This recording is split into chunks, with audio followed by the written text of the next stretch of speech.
Michael, 31, had lived in Seattle for almost a decade, but the city still surprised him sometimes. The way the skyline looked at sunset from Gasworks Park, or how Pike Place Market always smelled like flowers and fish at the same time. He worked as a software engineer, kept mostly to himself, and had recently come out of a relationship that left him bruised. His ex-boyfriend had been charming at first, but soon turned verbally cruel, belittling Michael's work and isolating him from friends. It took nearly 2 years for Michael to gather the courage to walk away. Alex, 28, on the other hand, was new to Seattle. He'd moved from Texas after breaking off an engagement to a woman. He wasn't running from her. She had been kind, though confused when he admitted the truth. But he was running from the life he thought he had to live. In Seattle, he wanted to start over, to breathe. They met at Volunteer Park on a quiet Saturday afternoon. Michael was sitting on the grass reading while Alex was sketching the conservatory in his notebook. A frisbee, thrown badly by a group of college kids nearby, landed between them. "Guess that's the universe forcing me to talk to you," Alex joked as he picked it up. Michael laughed, surprised by the boldness. "Then I guess I should say hi." That first conversation stretched into a walk around the park, then coffee at a Capitol Hill cafe. The following weeks, they kept crossing paths, sometimes by chance, like at the same farmer's market near Ballard, both reaching for the last loaf of sourdough. Sometimes by choice, long evening walks through Discovery Park, or grabbing cheap tacos after work. Their relationship grew gently, naturally. Michael was cautious, slow to trust, but Alex's openness was disarming. He shared stories about Texas, about leaving behind expectations, about the guilt of hurting someone he cared about when he realized he couldn't marry her. One rainy night, sitting in Alex's small studio apartment with the sound of traffic outside, Michael confessed, "My last relationship made me feel like I didn't matter. Like no matter what I did, it wasn't enough." Alex reached over, took his hand. "Then let me prove that you are enough, every single day." They weren't perfect. Michael sometimes pulled away when arguments reminded him of his ex's cruelty. Alex sometimes felt insecure, worried Michael would never fully let him in. But they kept trying. At Pride that summer, walking hand in hand through the crowded streets of Capitol Hill, Michael felt a sudden weight lift from his chest. He looked at Alex, laughing at a group of drag queens dancing in the parade, and thought, "This feels like home." One evening in autumn, after climbing to Cary Park to watch the city lights, Alex leaned against Michael and whispered, "Seattle's the first place I've ever felt like myself. And you're the reason it feels real." Michael kissed his hair gently, smiling. "I think we both found what we were looking for." And beneath the glowing skyline with the Space Needle watching over them, their love settled into something steady, imperfect, but deeply alive. But that's not how it happened. That's the version I tell myself late at night when I can't sleep and the apartment feels too quiet and the distance between what I wanted and what I have stretches out like the Puget Sound at low tide. Vast, murky, impossible to cross. The truth is messier, slower, more painful. The truth begins 3 years before that imagined autumn evening, back when Alex and I were still strangers fumbling through our first real conversation, neither of us knowing how to be the people we needed to be. I remember the exact moment I saw him.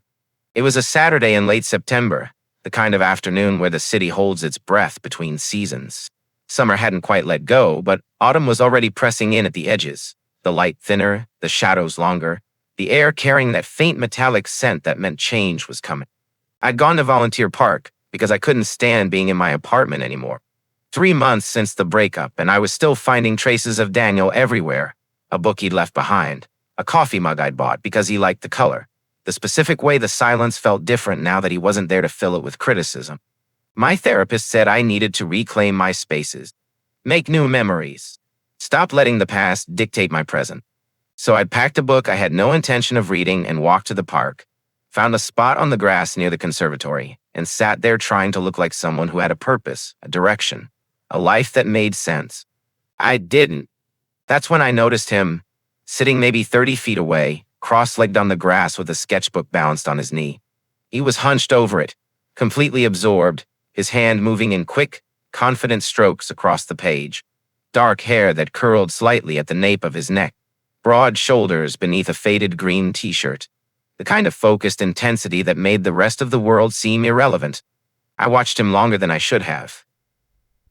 There was something magnetic about the way he inhabited the space, like he'd claimed it as his own private universe, and the rest of us were just passing through. Then the frisbee happened. It came out of nowhere, a bright orange disc spinning wildly off course from the group of students playing near the water tower. It hit the grass between us with a dull thud, rolled a few feet, and came to rest almost exactly at the midpoint between where he sat and where I sat. We both looked up at the same time. Our eyes met. He smiled, this easy, crooked smile that reached his eyes before his mouth. And I felt something shift in my chest, a door I'd bolted shut, creaking open just a fraction of an inch. "Guess that's the universe forcing me to talk to you," he said, standing up and walking over to grab the frisbee. His voice was warm, textured with a slight drawl that didn't quite match Seattle. Southern, maybe. Texas? Louisiana? Then I guess I should say, "Hi," I managed, surprised I could form words at all. He tossed the frisbee back to the students with a practiced flick of his wrist, then looked down at me with that same easy smile. "Mind if I sit?" I nodded, not trusting my voice again, and he folded himself down onto the grass beside me, leaving a careful 3 feet of space between us. "I'm Alex," he said. "Michael. We shook hands, his grip firm and warm. And for a moment, neither of us spoke. It should have been awkward, that silence, but it wasn't. It felt oddly natural, like we were both people who understood that sometimes words weren't necessary. "What are you reading?" he asked finally, nodding at the book in my lap. I glanced down at it. The Great Gatsby, a college favorite I'd been trying to revisit, hoping it would feel different now that I was older. But the words just slid off the page like water. "Trying to read," I corrected. "Not sure I'm succeeding." "One of those days?" "One of those months, honestly." He nodded like he understood exactly what I meant. "I've been having one of those years." Something in the way he said it, flat, matter of fact, like he was admitting to a chronic condition rather than a temporary state, made me look at him more carefully. Up close, I could see the shadows under his eyes, the tension in his jaw even when he smiled, the way his fingers kept fidgeting with the corner of his sketchbook. "What are you drawing?" I asked. He held up the sketchbook. It was a rendering of the conservatory, the elegant glass dome, the geometric patterns of the windows, the way the light caught the curves. But it wasn't photorealistic. There was something interpretive about it, emotional, like he was capturing not just what it looked like, but what it felt like. "That's really good," I said, and meant it. He shrugged, embarrassed. "It's just a way to keep my hands busy. Gives me an excuse to sit outside and pretend I'm doing something productive, as opposed to sitting outside and pretending to read." He laughed, a real laugh, spontaneous and unguarded, and I felt that door in my chest open a little wider. We talked for maybe 20 minutes that first time. Nothing deep. He told me he'd just moved to Seattle a few weeks ago, that he was working freelance as a graphic designer while he figured out his next steps. I told him I was a software engineer, that I'd been in the city for years but was still figuring it out in my own way. I didn't tell him about Daniel. He didn't mention Texas or the engagement or any of the things I'd learned later. We were careful with each other, the way strangers are when they sense something fragile and worth protecting. When he finally stood to leave, the afternoon light had started to shift, taking on that golden quality that meant evening was coming. He hesitated. "I'm usually here on Saturdays," he said. "If the universe decides to throw any more frisbees, I mean." "Yeah," I said. "I might be here too." He smiled, gave a small wave, and walked away. I sat there for another hour, not reading, just watching the light change and trying to understand what had just happened. Why my heart was beating faster. Why I felt simultaneously hopeful and terrified. Why I was already planning to come back next Saturday. I did go back. And he was there. Not in the same spot. He'd moved closer to the north side of the park, near the old water tower. But when he saw me approaching, that same easy smile spread across his face. "No frisbees today," he said. "Guess we'll have to talk anyway." We walked that afternoon. No particular destination, just a slow circuit of the park, then down the residential streets of Capitol Hill. The houses there always fascinated me. Victorian-era architecture painted in bold colors, gardens overflowing with late-season blooms, the sense that every building had a story it was trying to tell. Alex walked with his hands in his pockets, his stride unhurried, and I found myself matching his pace. We talked about nothing important. The neighborhoods we lived in. He had a studio in Fremont. I was renting a one-bedroom in Wallingford. Places we'd discovered in the city, the way Seattle felt both welcoming and isolating at the same time. Everyone's friendly, he said, but it's hard to break through. Like there's this invisible wall between being friendly and being friends. The Seattle freeze, I said. It's a real thing.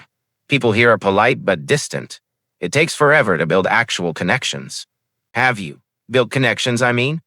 I thought about it. My friend group had mostly been Daniel's friends, and they'd evaporated after the breakup. I had colleagues at work, people I got lunch with occasionally, but no one I called when I needed to talk. No one who really knew me. Working on it, I said, which was a generous interpretation of not really. He nodded, and we walked in silence for a while. At the edge of Cal Anderson Park, we stopped at a small cafe, the kind of place with mismatched chairs and local art on the walls and baristas who looked like they were in indie bands. Alex ordered an Americano, black type. I got a latte, extra foam, and felt self-conscious about it. We sat outside even though the air had started to cool, the metal chairs uncomfortable against my back. Can I ask you something? Alex said, wrapping both hands around his cup. Sure. You said you've been here for years. Do you like it? Seattle, I mean. Does it feel like home? I considered the question. I'd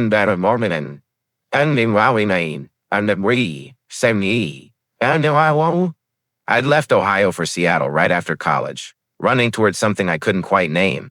Opportunity. Freedom. The chance to be someone other than who I'd been. But did it feel like home? Sometimes, I said carefully. When I'm walking through Pike Place and the sun's hitting the water just right, or when I'm up at Discovery Park watching the ferries cross the Sound. In those moments, yeah, it feels like home. But most of the time, it just feels like, that's honest. Does Texas feel like home to you? His expression shuddered, just for a moment, like I'd touched something raw. No, he said quietly. It stopped feeling like home a long time ago. Maybe it never really was. I wanted to ask more, to understand what had happened, but I could see he wasn't ready. So I let it sit, let the silence stretch between us while we drank our coffee and watched people pass by. Couples holding hands, families wrangling small children, lone individuals lost in their own thoughts. Thanks for this, Alex said eventually. For walking with me, for talking. It's been a while since I've had a conversation that didn't feel like work. Yeah, I said. Me too. We exchanged numbers before we parted ways that afternoon. Standing on the corner where our routes diverged, typing digits into our phones with the awkward formality of people who weren't quite sure what they were beginning, but knew it mattered somehow. Text me if you want to do this again, he said. I will. And I did. 3 days later. A simple message. Free Saturday? His response came within minutes. Yes. Same time? It became a pattern after that. Saturdays at the park, or walks through different neighborhoods, or long afternoons sitting in cafes nursing single cups of coffee while we talked about everything and nothing. We learned each other slowly, in layers. I learned that Alex had studied art in college but never pursued it professionally because it seemed impractical. That he'd fallen into graphic design by accident and was good at it, but it didn't fulfill him the way he thought work should. That he loved old movies, the kind shot in black and white with dramatic lighting and actors who spoke in that particular cadence that doesn't exist anymore.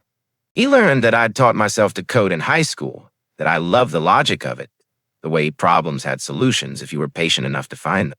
That I played piano but hadn't touched one in months. That I missed my sister, who still lived in Ohio with her husband and 2 kids, but I only called her once every few weeks because I didn't know how to explain my life in a way that made sense. We didn't talk about our romantic histories. Not yet.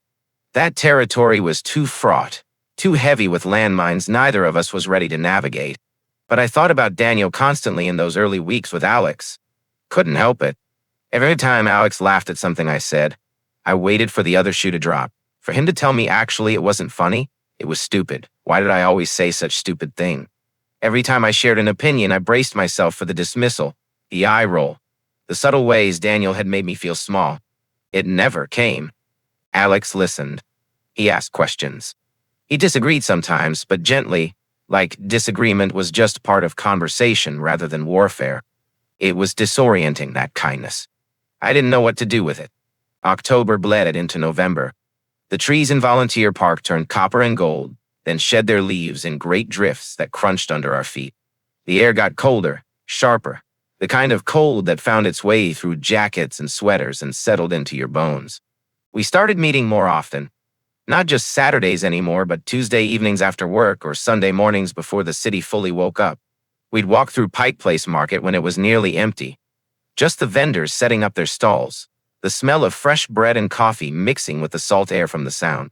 Or we'd hike up to Cary Park to watch the city lights come on at dusk, the Space Needle glowing against the darkening sky.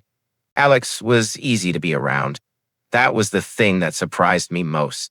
With Daniel, I'd always felt like I was performing, trying to be the right version of myself, the one that wouldn't trigger criticism or anger. But with Alex, I could just exist. We could sit in silence for 20 minutes and it didn't feel awkward. We could disagree about movies or music or the best way to explore the city, and it didn't turn into an argument. We could share space without needing to fill every moment with words. One evening in mid-November, we were walking along the waterfront near the Olympic Sculpture Park.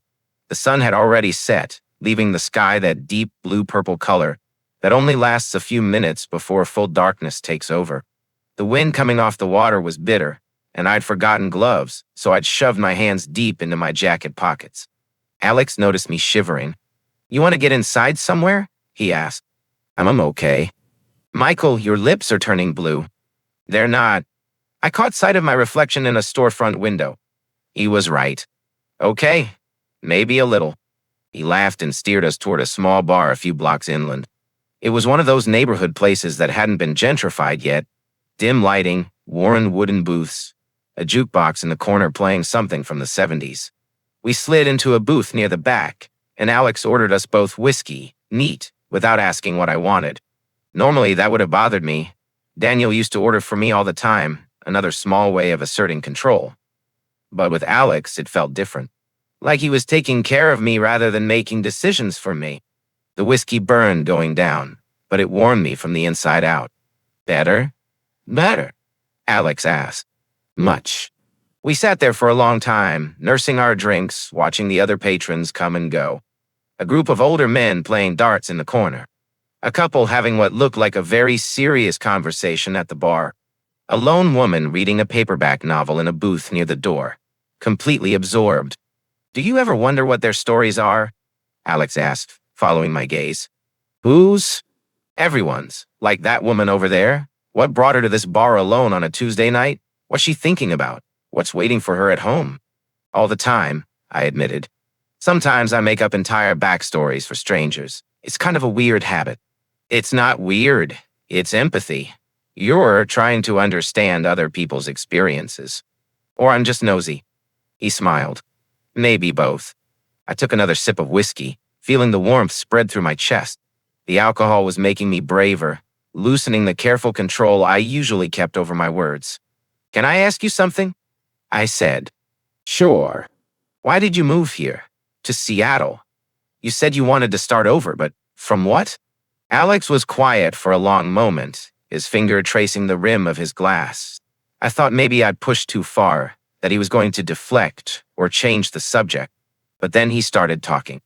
"I was engaged," he said quietly, "to a woman named Sarah. We'd been together for 3 years. She was kind, patient, everything you're supposed to want in a partner. My family loved her. Our friends loved us together. Everything looked perfect from the outside. Everything looked perfect from the outside." He paused, took a breath. But I couldn't do it. I kept trying to convince myself that I could, that the doubts I was feeling were just cold feet or fear of commitment or something that would pass. But they didn't pass. They got worse, and one day, about 2 months before the wedding, I woke up and realized I couldn't marry her. Not because she'd done anything wrong, but because I was living a lie. "You're gay," I said softly. He nodded. "I am. Yeah. I'd known for a long time, I think. Since high school, maybe earlier. But I grew up in a small town in Texas where that wasn't really an option. So I buried it, dated women, convinced myself I could make it work. And Sarah, she deserved better than someone who was only half present, someone who was pretending." "What did she say when you told her?" "She cried. She was angry at first. Not that I was gay, but that I'd waited so long to tell her, that I'd let it get all the way to planning a wedding before I was honest. And she was right to be angry. I wasted years of her life. You were trying to survive, I said. That's not the same as wasting her time. He looked at me then, really looked at me, and I saw something in his eyes. Gratitude, maybe, or relief that someone understood. I left Texas a month after we broke off the engagement. Couldn't stay there. Everywhere I went, people wanted to know what happened, why the wedding was canceled. And my parents, they didn't handle it well. They kept saying I was confused, that I just needed time, that this was a phase I'd outgrow. I'm sorry. It's okay, or it will be eventually. Seattle felt like a place where I could disappear, start fresh. Be myself without having to explain or justify every decision. Is it working? The fresh start? He smiled, but it was tinged with sadness. Some days. Other days I feel like I'm still running, still trying to figure out who I am when I'm not performing for anyone else. I understood that more than he knew. What about you? He asked. You mentioned you came out of a relationship. What happened? And there it was. The question I'd been dreading and hoping for in equal measure. I finished my whiskey, set the glass down carefully on the table between us. His name was Daniel, I began.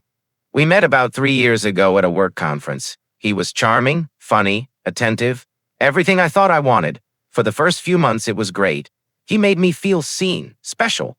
But slowly, things changed. He started criticizing little things, the way I dressed, the music I listened to, how I spent my free time. At first, I thought he was trying to help me, that he saw potential in me and wanted me to be better. But it got worse. Nothing I did was ever good enough. My job was boring. My hobbies were childish. Alex's jaw tightened, but he didn't interrupt. The worst part was how subtle it was. He never hit me, never even yelled, really. It was all these small cuts, this constant drip of criticism and contempt, and I let it happen. I stayed for 2 years, telling myself it would get better, that I just needed to try harder, be better. Michael, I know what you're going to say, that it wasn't my fault, that abuse isn't always physical. My therapist has said the same thing about 100 times. But knowing it intellectually and believing it are different things. What made you finally leave? I thought back to that moment, standing in Daniel's apartment, listening to him explain why I'd disappointed him again, why I was a failure, why he didn't know why he even bothered with me anymore. And something in me had just broken. Not broken down, but broken free. I realized I'd rather be alone forever than spend one more day feeling like I didn't matter. So I left. Packed my stuff while he was at work, moved it all to a storage unit, found a new apartment, and blocked his number. He tried to contact me for a while after that, but I didn't respond. Eventually, he gave up. That took courage. It took desperation, I corrected. I wasn't brave. I was drowning. Alex reached across the table and placed his hand over mine. It was the first time we'd touched beyond handshakes or accidental brushes of shoulders, and the warmth of his palm against my skin sent electricity up my arm. You survived, he said firmly. That's brave. I looked down at our hands, his tan and calloused, mine pale and marked with small scars from years of typing. The contrast felt significant, somehow symbolic. Why are you telling me this? I asked quietly. About your engagement, about Texas, we barely know each other. He pulled his hand back slowly, like he was reluctant to break the contact. Because I'm tired of hiding, he said. I spent so many years pretending to be someone I wasn't, and I don't want to do that anymore, not even in small ways. And because, I don't know, it feels safe, talking to you. Like I can say these things and you won't judge me. I won't. I know. We stayed at that bar for another hour, talking about lighter things, favorite books, cities we wanted to visit, childhood memories that felt both far away and achingly present. But something had shifted between us. We'd crossed some invisible threshold from friendly acquaintances to something deeper, something that felt both exciting and terrifying. When we finally left, stepping out into the November night, the cold air hit like a slap. Alex walked me toward the bus stop, hands shoved in his pockets, shoulders hunched against the wind. Same time next week? He asked. Yeah, same time. But we both knew it was more than that now. We weren't just two lonely people passing time together. We were becoming something neither of us had words for yet. December arrived with unusually cold temperatures for Seattle. The kind of cold that made your breath visible, that turned the grass in parks brittle and silver with frost. Alex and I kept meeting, kept talking, kept circling around each other like planets caught in a gravitational pull we didn't fully understand. There were moments, brief, charged moments, when I thought something might happen between us, when his hand would brush against mine and linger a second too long, when our eyes would meet and hold, some unspoken question hovering in the space between us. But neither of us made a move. I was too afraid, too scarred from Daniel, too uncertain of my own judgment. What if I was misreading the signals? What if Alex just wanted friendship and I was projecting my own loneliness onto every interaction? And Alex seemed equally hesitant, equally uncertain. Maybe he was still processing the end of his engagement, still figuring out who he was in this new life. Maybe he sensed my fear and was being respectful. Or maybe he just didn't feel the same way I did, and I was inventing this tension out of wishful thinking. We didn't talk about it. We existed in this strange liminal space. More than friends, but not quite anything else. Both of us too afraid to name what was happening. One Saturday afternoon in mid-December, we decided to visit the Seattle Art Museum.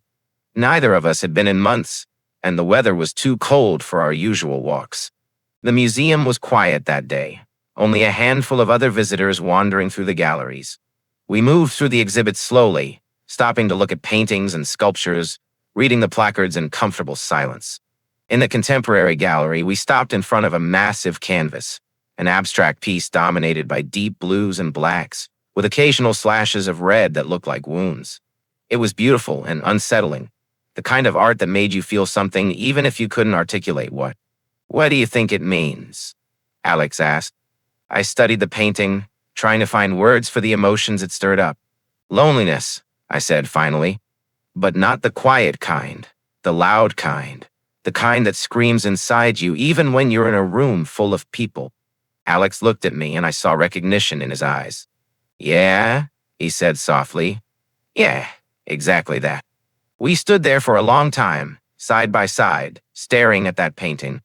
Our shoulders were almost touching, close enough that I could feel the warmth radiating from his body.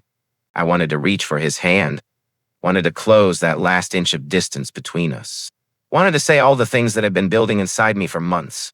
But I didn't. Instead, we moved on to the next gallery and the moment passed.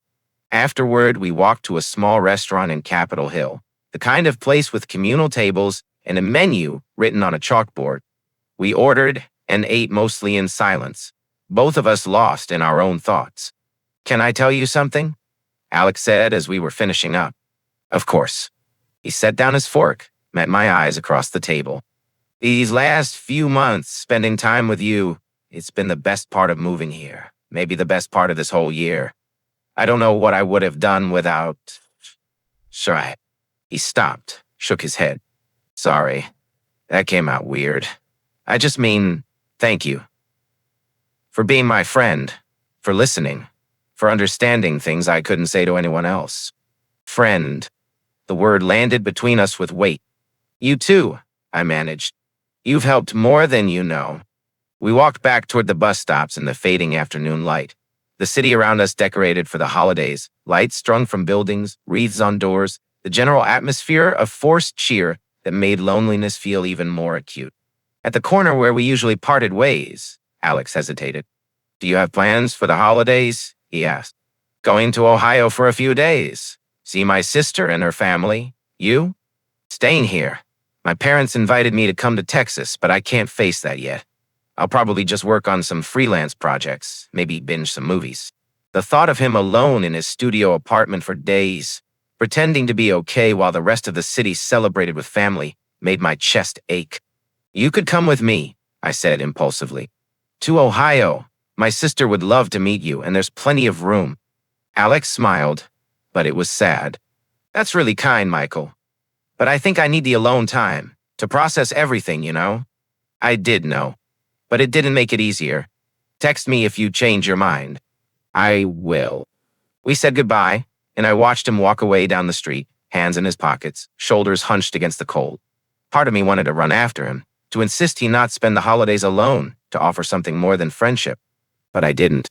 I went home, packed for Ohio, and spent a week with my sister's family trying to pretend I was fine, while my nephew asked me why I looked so sad all the time.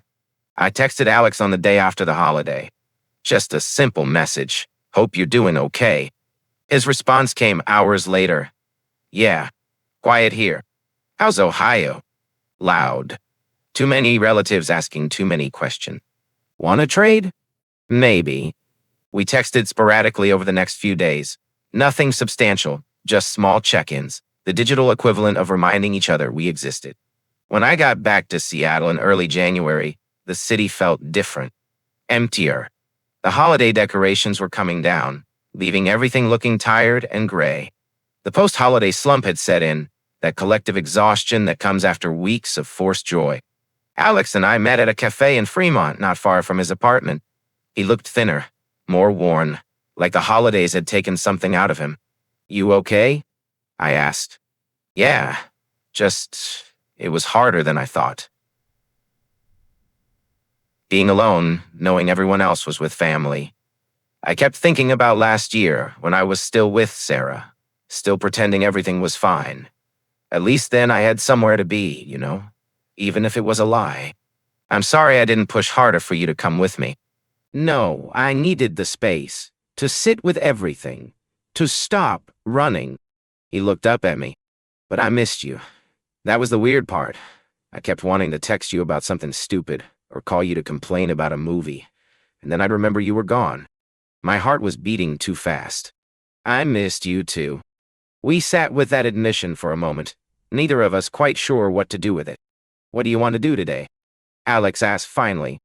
Honestly, nothing. Can we just exist somewhere? No plans, no agenda.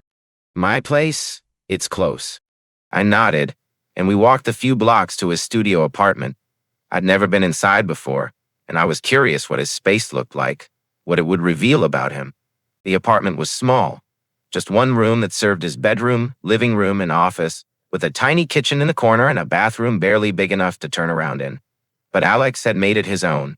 Sketches covered the walls, urban landscapes, portraits, abstract designs that looked like emotions given form. Books were stacked on every available surface. A makeshift desk held his laptop and design equipment. It felt like him. Creative, chaotic, honest. Sorry about the mess, he said, moving a pile of laundry off the one chair. It's perfect. We settled into an easy routine.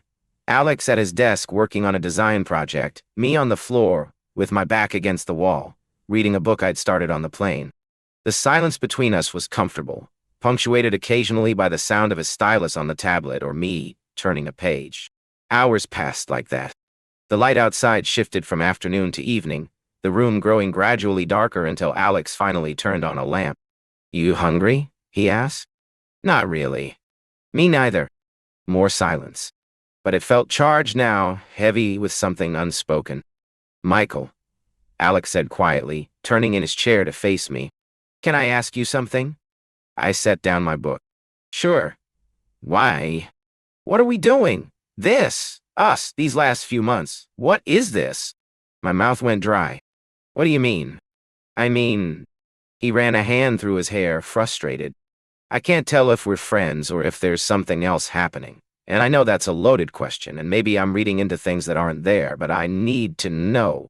Because if this is just friendship, that's fine. I can do that. But if it's something more, if there's even a possibility of something more, I need to know that too. I stared at him, my mind racing. This was the moment. The threshold. I could deflect, play it safe, protect myself from potential hurt. Or I could be honest, risk everything, tell him the truth. I don't know, I said, which was both true and cowardly. I'm afraid to know. Because if I let myself want something more and it doesn't work out, I don't know if I can handle that right now. Alex nodded slowly. Because of your ex. Yeah, I get that. I do. But Michael, we can't keep existing in this liminal space forever. At some point, we have to decide what we're doing. Why? The question came out sharper than I intended. Why do we have to decide? Why can't we just be? Why does everything need a label? Because I'm falling for you, Alex said quietly. And I need to know if that's reciprocated or if I'm just setting myself up for heartbreak. The words hung in the air between us, impossible to take back. My heart was pounding so hard I could hear it in my ears. Every instinct screamed at me to run, to protect myself, to put distance between us before this could turn into something that would hurt me. But another part of me, a quieter, braver part, wanted to lean into it, wanted to admit that I felt the same way. That every time we met, I went home and replayed our conversations, analyzed every gesture, wondered what it would be like to kiss him. "I'm scared," I said finally. "I'm so fucking scared, Alex. What if I'm not ready? What if I mess this up? What if I let you in and you realize I'm exactly as worthless as Daniel said I was?" "You're not worthless. You don't know that. You don't know what I'm like in a relationship, how needy I can be, how insecure, how—" "Michael, ... He stood up, crossed the small space between us, and sat down on the floor facing me, close enough that our knees were almost touching. "I've spent months getting to know you. I've seen you anxious, depressed, uncertain. I've heard the self-criticism, the way you tear yourself down. And you know what? I'm still here. I'm still falling for you. Not some perfect version of you, but the actual you. How can you be sure?" "I can't. That's the thing about feelings. There's no certainty. But I'd rather risk being hurt than spend the rest of my life wondering what might have happened if I'd been brave enough to try." I looked at him, really looked at him. At the vulnerability in his eyes, the tension in his shoulders, the way his hands were clenched in his lap like he was physically holding himself back from reaching for me. He was terrified too. Maybe not in the same way I was, maybe not with the same scars, but he was just as afraid of getting hurt. And he was doing it anyway. "I need time," I said. "I need to think about this, to talk to my therapist, to—" "Okay," he said immediately. "Take all the time you need. I'm not going anywhere." "You say that now." "I mean it." We sat there in the growing darkness of his apartment, neither of us moving, the tension thick enough to choke on. "I should go," I said eventually, even though every part of me wanted to stay. Alex nodded but didn't stand up. "Yeah, okay." I got to my feet, gathered my things, moved toward the door. My hand was on the knob when he spoke again. "Michael?" I turned back. "For what it's worth, I think you're worth the risk. I think we're worth the risk." I couldn't find words to respond to that, so I just nodded and left, closing the door quietly behind me. The next 2 weeks were agony. I threw myself into work, staying late at the office to avoid going home to my empty apartment where I'd just sit and obsess over every word of our conversation. I went to therapy twice a week, instead of once, trying to untangle the mess of feelings inside me. My therapist, a woman in her 50s named Dr. Chen, who had seen me through the worst of the breakup with Daniel, listened patiently as I spiraled. "So let me make sure I understand," she said during one session. "You've met someone who makes you feel safe, seen, and valued. Someone who respects your boundaries and your trauma. Someone who's been patient with you for months. And your concern is, what exactly?" "That it won't last. That he'll turn out to be like Daniel. That I'll get hurt again." "Is Alex showing any of the red flags Daniel showed early on?" I thought about it. Daniel had been charming but controlling from the start, wanting to know where I was all the time, getting jealous when I spent time with friends, making small comments about my appearance or habits that felt like jokes but cut deep. Alex had done none of that. He'd never tried to control my time or my choices. He'd encouraged me to reconnect with friends. He'd listened without judgment, disagreed without cruelty. "No," I admitted. "He's not like Daniel at all." "So you're punishing Alex for Daniel's behavior?" "I'm protecting myself." "Are you? Or are you sabotaging something good because you're more comfortable with loneliness than vulnerability?" That hit harder than I expected. "I don't know how to do this," I said quietly. "I don't know how to trust someone again. What if I open myself up and he realizes I'm too damaged, too broken?" "Michael, everyone is damaged in some way. Everyone carries scars. The question isn't whether you're broken. It's whether you're willing to let someone see your broken parts and trust them not to use those cracks against you. And if they do, then you survive just like you did before. But you can't let fear of potential pain prevent you from experiencing potential joy. That's not living. That's just existing." I left that session feeling raw and exposed, but something had shifted. Dr. Chen was right. I'd been so focused on protecting myself from hurt that I'd forgotten how to let myself want things. And I did want Alex. I wanted him in a way that terrified me precisely because it felt real. I texted him on a Tuesday evening. Can we talk? His response was immediate. Yes? When? Now? Ah, your place? Come over. I took the bus to Fremont with my heart in my throat, rehearsing what I wanted to say. But when Alex opened the door, all my prepared words evaporated. He looked tired. There were shadows under his eyes and his hair was messier than usual, like he'd been running his hands through it all day. Hi, he said. Hi. What? We stood in the doorway for a moment, neither of us sure how to bridge the distance that had opened between us.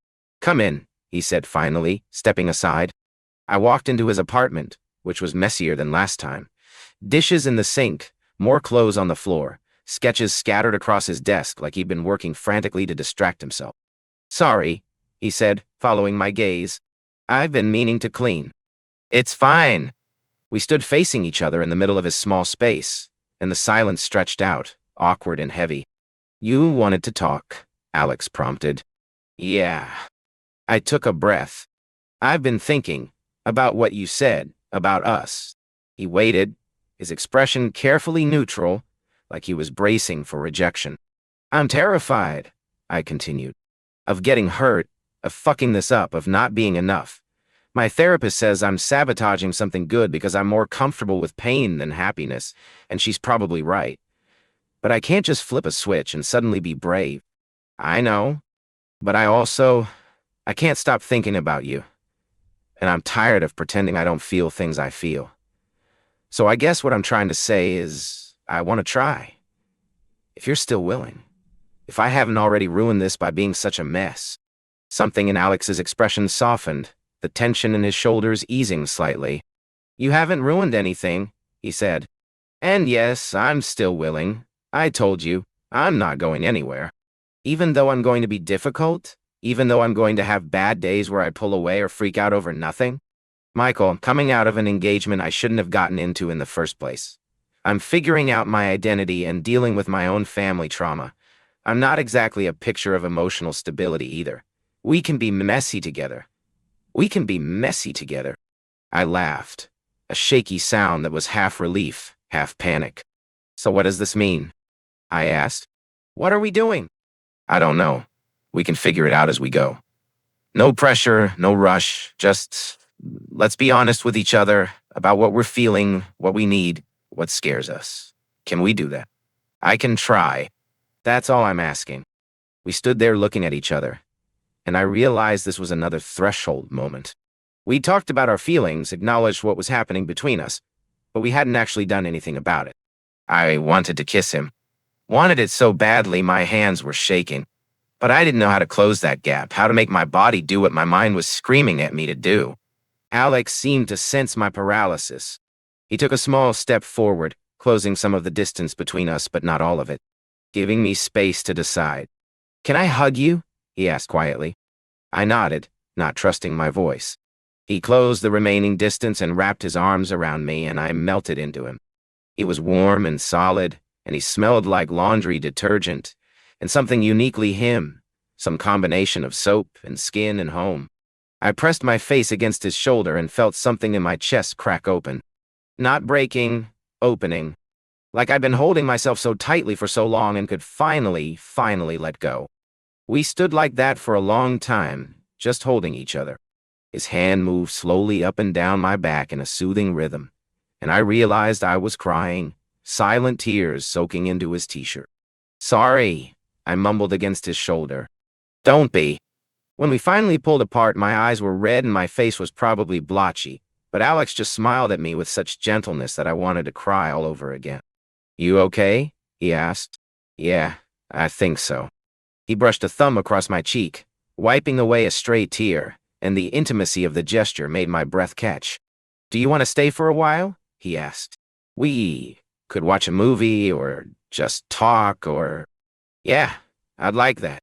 We settled onto his bed, the only real seating in the small apartment besides the desk chair, sitting with our backs against the wall, shoulders touching.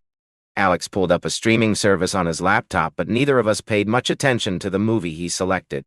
Instead, we talked about our fears, our hopes, the things we wanted from life, about how strange it was to be adults who still felt like they were pretending, still waiting for someone to expose them as frauds who had no idea what they were doing. Do you think everyone feels like this? I asked at one point. Like they're just winging it, hoping no one notices? Probably. I think that's what being human is. Just stumbling through, trying to figure it out, pretending we have more control than we do. That's depressing. Or liberating. It means we're all equally lost. I thought about that. I like that better. Equally lost. As the evening wore on, we shifted positions.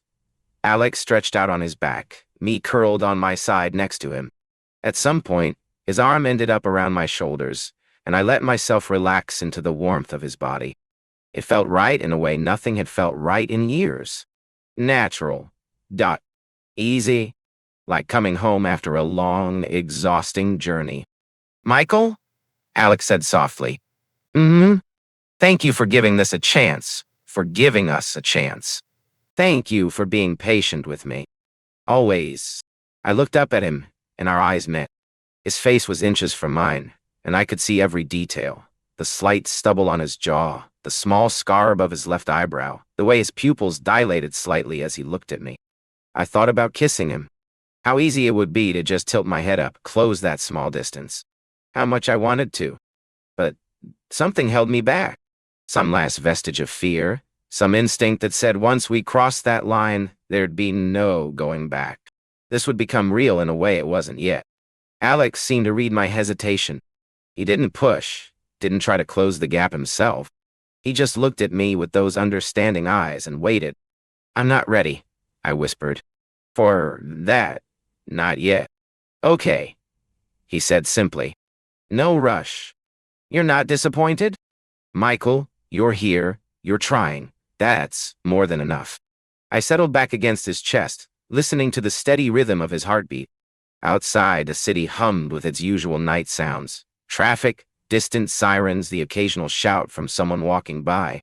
But in this small apartment, it felt like we existed in our own bubble, separate from everything else. Can I ask you something? I said after a while. Anything. When did you know that you had feelings for me? Alex was quiet for a moment, thinking. I don't know if there was one specific moment. It was gradual. But I remember one day, maybe a month after we met, I was working on a design project and I got stuck. And my first thought was, I should text Michael. He'd have a good perspective on this. And then I realized I was thinking about you constantly, wondering what you'd think about things, wanting to share stuff with you. That's when I knew it had become something more than just friendship. Wondering I knew it had become something more. What about you? He asked. When did you know? I thought back through the months of walks and conversations, trying to pinpoint the moment. Remember that day at the art museum? When we stood in front of that painting and you said it looked like loneliness? Yeah, that was when I knew. Because you saw the same thing I saw. You understood something I hadn't even been able to articulate about my own experience. And I realized I wanted to keep having those moments with you. I wanted to keep being understood. Alex tightened his arm around me slightly, a gesture of acknowledgement and affection. We lapsed into comfortable silence, and I felt myself starting to drift. The exhaustion of the last 2 weeks, the anxiety, the overthinking, the emotional turmoil, was catching up with me. I should probably go, I said, even though I didn't want to. You could stay, Alex said carefully. If you want, I can take the floor, and you can have the bed. I'm not kicking you out of your own bed. Then we share, just sleeping, nothing else. Only if you're comfortable. I should have said no. It was too soon, too intimate, too much too fast. But I was so tired of saying no to things I wanted. Okay, I heard myself say. I'll stay. We got ready for bed in an awkward dance of taking turns in the bathroom and trying not to bump into each other in the small space. Alex lent me a t-shirt to sleep in, and I tried not to think about how intimate it felt to wear his clothes. We climbed into bed from opposite sides, lying on our backs with careful space between us. The mattress was barely big enough for 2 people, which meant even with the space, we were still close. Night, Alex said. Night. I stared at the ceiling, hyper-aware of every sound, his breathing, the rustle of sheets when he moved, the distant hum of traffic outside. My heart was still racing, my mind spinning. This was too much. Too fast. I should leave. Go home to my own apartment where I could freak out in private. But then Alex's hand found mine in the darkness between us. He didn't say anything, just linked our fingers together in a gesture that was both intimate and innocent. And somehow, that simple contact grounded me, reminded me that I wasn't alone in this fear, this uncertainty, that he was choosing to be vulnerable too. My breathing slowed. My racing thoughts quieted. "This okay?" Alex whispered. "Yeah," I whispered back. "This is okay." I fell asleep like that, our hands intertwined in the darkness, and didn't have nightmares for the first time in months. I woke up to thin winter light filtering through the blinds and the realization that sometime during the night, we'd migrated toward each other. I was curled against Alex's side, my head on his chest, his arm around me. For a moment, panic flared. This was too much intimacy, too fast. I should pull away, establish boundaries, protect myself.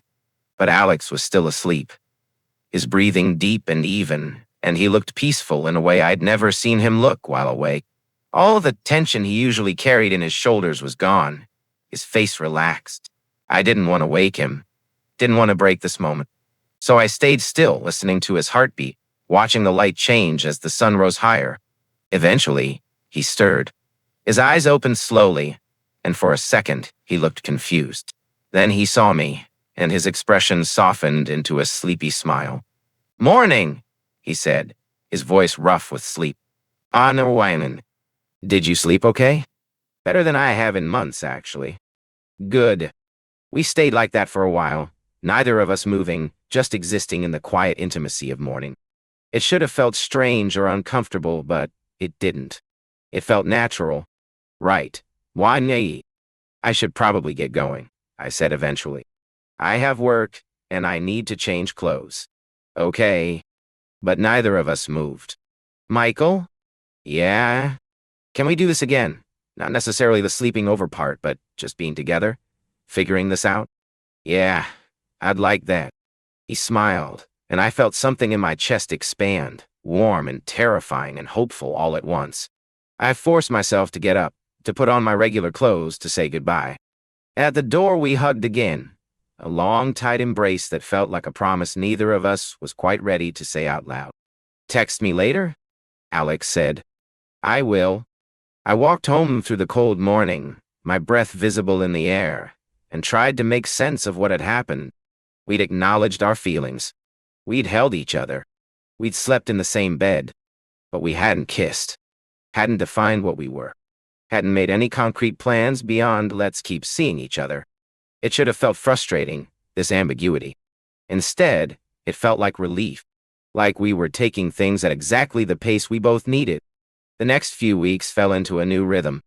We saw each other 3 or 4 times a week, sometimes at his place, sometimes at mine, sometimes out in the city. We'd cook simple meals together, watch movies, talk for hours about everything and nothing. We held hands now, hugged freely, sat close enough that our legs touched. Small intimacies that felt monumental given where we'd started. But we still hadn't kissed. It hung between us, this unspoken thing. I knew he was waiting for me to be ready, not wanting to push. And I appreciated that patience even as it frustrated me, because I wanted to kiss him. Thought about it constantly. But every time the moment seemed right, that old fear would rear up and stop me. What if I was bad at it? What if the reality didn't live up to the fantasy I'd built in my head? What if crossing that line changed everything in ways I wasn't prepared for? My therapist said I was overthinking it, that sometimes you just had to jump and trust you'd figure out how to fly on the way down. Easy for her to say. One evening in late February, we were at my apartment. I'd made pasta, nothing fancy, just something simple. And we'd eaten sitting on my couch with plates balanced on our laps, half watching some documentary about architecture that Alex had wanted to see. After dinner, we stayed on the couch, me leaning against him, his arm around my shoulders. The documentary played on, but neither of us was really paying attention. "Michael?" Alex said quietly. "Ah, I need to tell you something." The serious tone in his voice made me sit up, anxiety immediately spiking. "What's wrong?" "Nothing's wrong. I want to be honest with you about where I'm at." "Okay." He took a breath. "Being with you these last few weeks has been amazing. getting to know you, spending time together, building this, whatever this is. It's everything I hoped it would be. But, but I'm struggling with the pace. I know we need to go slow, and I respect that.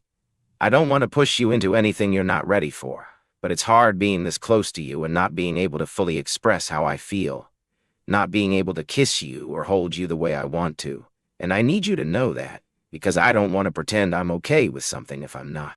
I felt my stomach drop. Are you saying you want to end this? No. God, no. I'm saying I want more, but I'm willing to wait. I just need you to know that I'm waiting, that this limbo is difficult for me too. I don't want you to think I'm pressuring you, but I also don't want to hide how I feel. I looked at him, at the vulnerability in his eyes, the tension in his jaw, the way his hands were clenched in his lap. He was being honest. Putting his needs on the table without demanding I meet them immediately. Trusting me enough to show his frustration without weaponizing it. It was so different from how Daniel would have handled it. The passive-aggressive comments, the sulking, the way he'd make me feel guilty for not giving him what he wanted when he wanted it. Thank you, I said, for telling me, for being honest. Of course. I want more too, I admitted. I think about kissing you constantly, but every time I work up the courage, I freeze. And I hate that I'm like this. I hate that Daniel fucked me up so badly that I can't even kiss someone I care about without having a panic attack. Hey. Alex reached over and took my hand. You're not fucked up. You're healing. That takes time. How much time? How long are you willing to wait? As long as it takes. That's not fair to you. Let me decide what's fair to me. We sat in silence for a moment, both of us wrestling with our own fears and frustrations. What if we tried something? I said finally. Tried what? What if I kissed you right now, just to see? No expectations, no pressure. If it's weird or I freak out, we stop. But at least then, I'd know whether the fear is bigger than the want. Alex looked at me carefully. Are you sure? I don't want you to force yourself. I'm not forcing myself. I'm choosing. There's a difference. He nodded slowly. Okay, then, yeah. If you want to, I want to. My heart was pounding so hard I could barely hear anything else. I shifted on the couch so I was facing him fully, and he turned to mirror me. We were close now, close enough that I could see the flecks of gold in his brown eyes, could count the freckles across his nose, could feel the warmth of his breath. I'm scared, I whispered. I know, me too. You are? Terrified. What if I'm a terrible kisser and you're just too polite to tell me? I laughed, a shaky sound that broke some of the tension. Okay, I said. Okay, I'm going to do this. I leaned forward slowly, giving myself time to back out if the panic overwhelmed me. Alex stayed still, letting me control the pace, the distance, everything. And then my lips touched his. It was soft, tentative, barely more than a brush of contact, but it sent electricity through my entire body. Every nerve ending lit up. Every doubt I'd had dissolved. I pulled back slightly, just enough to breathe, and opened my eyes to find Alex looking at me with an expression I couldn't quite read. Was that okay? I asked suddenly, uncertain. Are you kidding? That was perfect. Really? Michael, you have no idea how long I've wanted to do that. I smiled, a real, genuine smile that felt like it came from somewhere deep inside me. Can we do it again? I asked. Please. This time when I kissed him, it was less tentative. I let myself lean into it, let myself feel the warmth of his mouth against mine, the gentle pressure as he kissed me back. His hand came up to cup my jaw, thumbs stroking my cheek in a gesture that was both tender and grounding. We kissed slowly, sweetly, taking our time. There was no urgency, no rush. Just this, two people learning each other, choosing each other, trusting each other enough to be vulnerable. When we finally broke apart, we were both breathing harder, faces flushed. Wow, I said. Yeah, Alex agreed. Wow. We sat there grinning at each other like idiots, and I felt lighter than I had in years. Like I'd been carrying a weight I didn't even know was there and had finally set it down. So, Alex said. What now? I don't know. I didn't really plan past the kissing part. He laughed. We could keep watching the documentary. Or we could keep doing this. I like that option better. So we did. We spent the rest of the evening on my couch, kissing and talking and just being close. It was innocent and intimate and exactly what I needed. When Alex finally left around midnight, we stood at my door saying goodbye for almost 10 minutes, neither of us wanting to let go. "I'll see you tomorrow?" he asked. "Definitely." He kissed me one more time, a soft, lingering kiss that made my knees weak, and then he was gone. I closed the door and leaned against it, touching my lips, still feeling the ghost of his mouth against mine. I'd done it. I'd pushed through the fear and let myself have something good, and the world hadn't ended. I hadn't fallen apart. Maybe, just maybe, I was going to be okay. The next few weeks were a blur of discovery and joy. We were officially together now. No more ambiguity, no more uncertainty. Just two people choosing each other, figuring out how to build something real. We learned each other's rhythms, preferences, boundaries. I learned that Alex was a morning person who woke up ready to talk, while I needed at least an hour and 2 cups of coffee before I could form coherent sentences. He learned that I got overstimulated easily in crowds and needed quiet time to recharge. We learned to communicate, to ask for what we needed, to navigate disagreements without hurt. It wasn't perfect. I still had bad days when the anxiety overwhelmed me, when I pulled away and needed space. Alex still had moments of insecurity, worried that I was going to realize I'd made a mistake. But we talked through it. We were honest with each other. And slowly, we built trust. One evening in March, we were at his apartment. He'd been working on a design project all day, and I'd been reading on his bed, content just to be in the same space. As the light outside faded, Alex saved his work and came to lie down next to me. I set my book aside and curled into him, his arm automatically coming around me. "Can I tell you something?" he said after a while. "Always. I'm happy, like genuinely, deeply happy. I didn't think I'd feel this way again. After everything with Sarah, after leaving Texas, I thought maybe I'd just exist, go through the motions. But you make me feel alive." I felt my throat tighten with emotion. "I'm happy too," I said. Terrified and happy at the same time, but more happy than terrified, which is new. He kissed the top of my head. "I love you." The words hung in the air between us. I'd known he felt it, had seen it in the way he looked at me, the way he touched me, the patience he'd shown. But hearing him say it out loud was different. Part of me wanted to say it back immediately, but another part, the honest part, knew I wasn't quite there yet. "I'm not ready to say that back," I said quietly. "Not because I don't feel things for you, but because those words, they carry so much weight for me. I need to be sure before I say them." I braced myself for hurt, for disappointment, for some sign that I'd failed him. Instead, Alex just nodded. "I know," he said. "I'm not saying it to hear it back. I'm saying it because it's true, and I wanted you to know. You can say it when you're ready. Or never. Either way, I'm here." That generosity, that understanding, made me love him even more. But I still couldn't say the words. Not yet. April arrived with unexpected warmth, the kind of spring day that made everyone in Seattle emerge from their winter hibernation, blinking in the sunlight like surprised moles. Alex and I decided to spend the afternoon at Discovery Park, walking the trails through the forest down to the beach. We held hands as we walked, no longer self-conscious about the contact, just enjoying each other's company. At the beach, we found a spot on the driftwood logs that lined the shore and sat watching the waves. The sound was hypnotic, the rhythmic crash and retreat, the cry of gulls overhead, the distant horn of a ferry crossing the sound. "I've been thinking," Alex said, about the future, what we're building, where this is going." My stomach clenched. "Is something wrong?" "No. The opposite, actually. I want to know if you've thought about taking the next step." "What next step?" "Moving in together. I know my place is tiny and yours isn't much bigger, but we could find something. Get a real apartment together. Build a space that's ours." The suggestion should have excited me. This was what people did when relationships progressed. They moved in together, built lives together, made future plans. But all I felt was panic. That's a big step," I managed. "I know, and I'm not saying we have to do it right now, but maybe soon, in the next few months." "I don't know. I need to think about it." I saw disappointment flicker across his face before he masked it. Sure, take all the time you need. But the air between us had shifted, grown heavier. He wanted more, wanted progression, wanted a future I wasn't sure I could give him. We stayed at the beach for another hour, but the easy intimacy from earlier was gone, replaced by a tension neither of us knew how to address.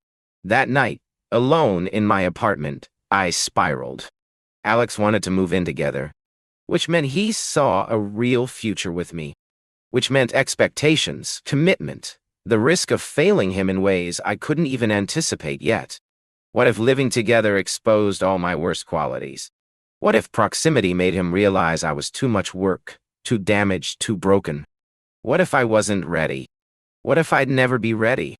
I didn't sleep that night, just lay in bed staring at the ceiling, trying to figure out what I wanted. Did I want a future with Alex? Yes, absolutely. Was I ready to commit to that future in such a concrete way? I didn't know. We didn't talk about the moving in thing for the next week. Alex didn't bring it up again, and I was too afraid to revisit the conversation. But it sat between us like a third presence, unacknowledged but impossible to ignore. Our interactions became more careful, more tentative, like we were both walking on eggshells, afraid of saying the wrong thing. Finally, on a Tuesday evening, Alex texted, "Can I come over? We need to talk." Those words, "we need to talk," sent ice through my veins. Sure. When? Now? Okay. He arrived 20 minutes later, looking exhausted. We sat on my couch, not touching, and the distance felt like miles. "I've been doing a lot of thinking," he started. "About us, about what I want, about what's fair." "Alex, let me finish, please." I nodded, my heart pounding. "I love you. I meant that when I said it, and I want a future with you, a real future, not just dating indefinitely. But I'm starting to realize that maybe we're not on the same timeline." "What does that mean?" "It means I'm ready for more and you're not. And that's okay. You've been through trauma and you need time to heal. I get that. But I also need to be honest about what I need." "So, you're breaking up with me?" "No. I'm asking if you can see yourself getting to where I am. Not today, maybe not for months, but eventually. Because if the answer is no, if you can't see yourself ready for commitment, for building a life together, then maybe we need to reconsider what we're doing." I felt like I was drowning, like the ground had opened up beneath me and I was falling with nothing to hold on to. "I don't know," I said honestly. "I want to say yes. I want to believe I'll get there, but I can't promise something I'm not sure I can deliver." Alex nodded slowly, like he'd expected that answer but had hoped for a different one. "Then maybe we need to take a step back, figure out what we both need." "You mean break up?" "I mean pause. Give each other space to think about what we really want. Because right now, I feel like I'm holding my breath, waiting for you to be ready, and I don't know how long I can do that." Tears were streaming down my face now, but I barely registered them. "I'm sorry," I whispered. "I'm so sorry I can't be what you need. Michael, you are what I need, but I also need you to meet me halfway, and right now you can't. And that's not your fault, but it's also not something I can ignore." We sat in silence, the weight of what was happening crushing down on both of us. "How long?" I asked finally. "How long of a pause?" "I don't know. A few weeks? A month? However long it takes for us both to figure out what we want." "And what if I figure it out and you've already moved on?" He looked at me, and I saw tears in his eyes too. "Then at least we'll know we tried, that we were honest with each other instead of dragging this out until we both resented each other." He was right. I knew he was right, but it didn't make it hurt any less. "I don't want to lose you," I said. "I don't want to lose you either, but I also can't keep existing in this limbo, waiting for a future that might never come." He stood up and I knew he was about to leave. That once he walked out that door, everything would change. "Alex." He turned back. "I do love you," I said. "I'm just too scared to say it. Too scared that once I do, I'll lose you like I've lost everything else that mattered." His expression crumbled, and for a moment I thought he might stay. Might sit back down and tell me we could figure it out together. But instead he just said, "I know you do. And I hope someday you'll be brave enough to believe you deserve to keep the things you love." Then he left.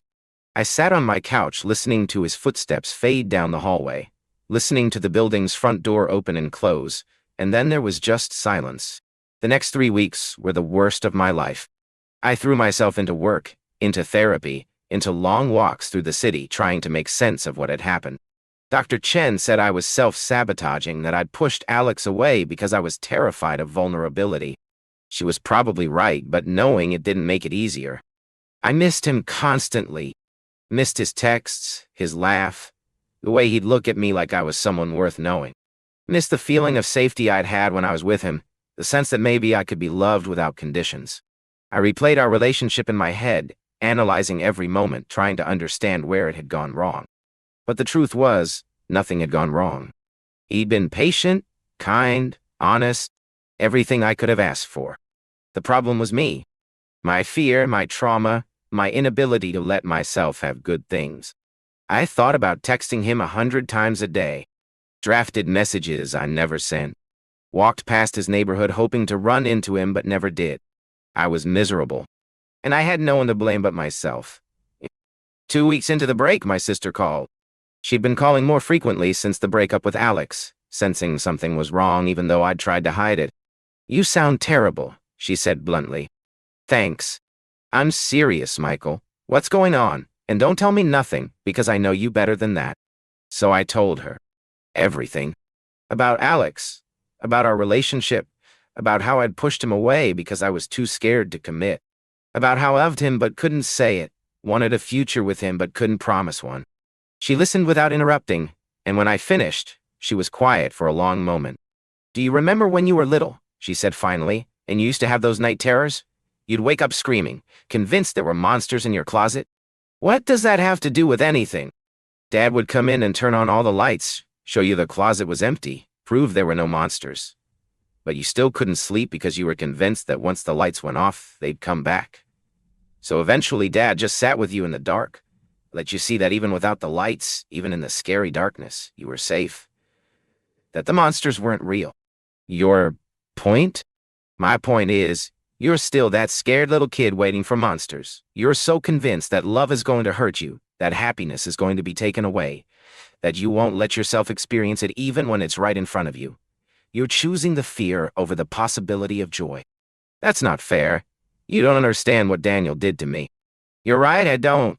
But I do know that you can't let one terrible person ruin your capacity to love someone good. Alex isn't Daniel. You know that. But you're punishing him for Daniel's sins." Her words hit like a physical blow. "What if I let myself love him and he leaves anyway?" I asked quietly. "What if I give him everything and it's still not enough? Then at least you'll know you tried, that you were brave enough to risk it. But Michael, right now you're guaranteeing the outcome you're most afraid of. You're pushing away someone who loves you because you're too scared to let him close enough to hurt you. That's not protecting yourself. That's just another form of suffering." After we hung up, I sat in my apartment for a long time, thinking about what she'd said. She was right. I knew she was right. I'd been so focused on protecting myself from potential pain that I'd forgotten how to let myself be happy. I'd been waiting for Alex to prove he wouldn't hurt me, but that's not how trust works. Trust is a leap, not a guarantee.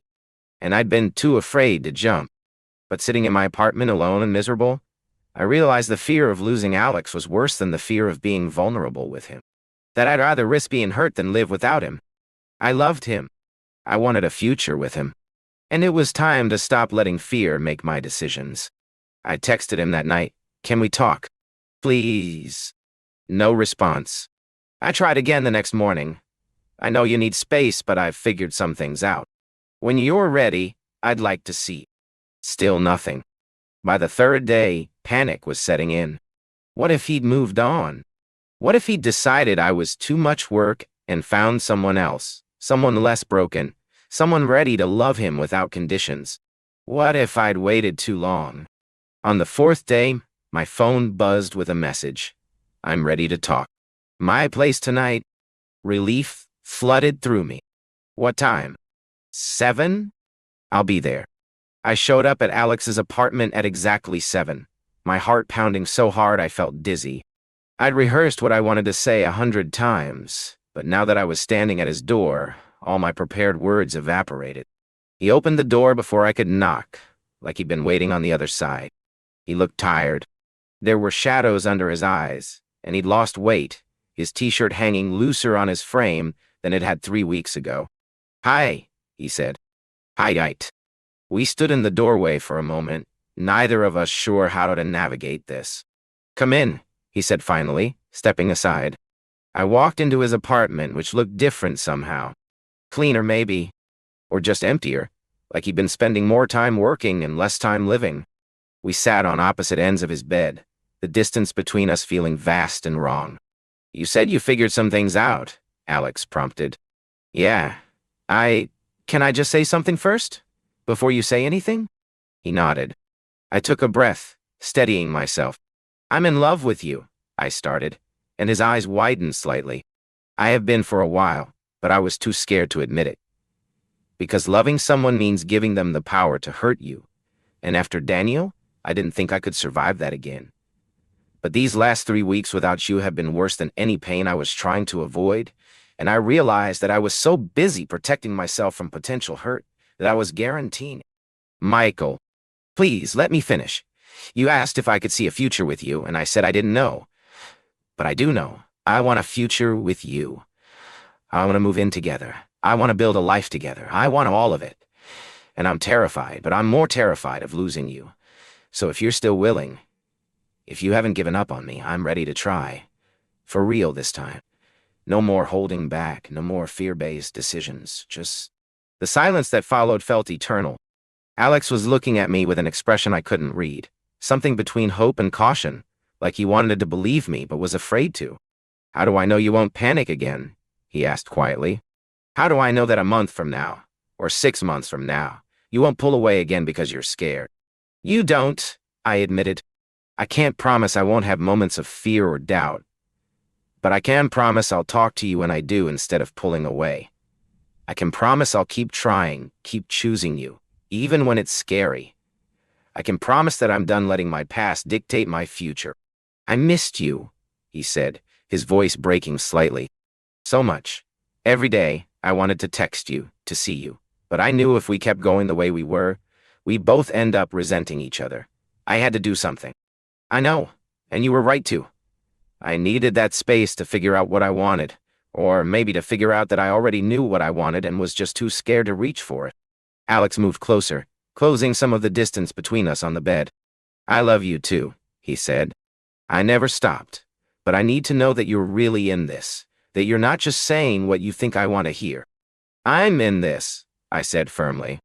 "All the way, and I know I need to prove that through actions, not just words. So I'm telling you now, I want to look for an apartment together. I want to combine our lives. I want to build something real with you." "Are you sure? Because once we do this, there's no going back to the way things were." "I don't want to go back. I want to move forward, with you." Something in his expression finally softened, the guardedness giving way to hope. "Okay," he said. "Okay, we can try again. But Michael, we have to communicate. If you're scared or overwhelmed or having second thoughts, you have to tell me. We can't keep doing this dance where you pull away and I don't know why." "I will. I promise. No more shutting you out." He reached for my hand and I let him take it, our fingers interlacing in that familiar way that felt like coming home. "I really did miss you," he said again. "I missed you too. So much." We sat like that for a moment, just holding hands and looking at each other, relearning each other's faces. "Can I kiss you?" I asked. "Please." I leaned forward and kissed him, and it felt like everything clicking back into place. His hand came up to cup my face, and I melted into the contact, into the warmth and safety of him. When we broke apart, we were both breathing hard, both smiling. "So," Alex said, "apartment hunting? Maybe let's start with dinner," I said. "And then, apartment hunting."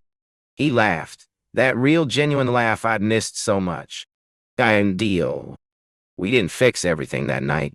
Relationships don't work that way, and we both knew it. But we'd taken a step forward, chosen each other again, recommitted to building something real. Over the next few weeks, we did start looking at apartments. It was harder than I expected.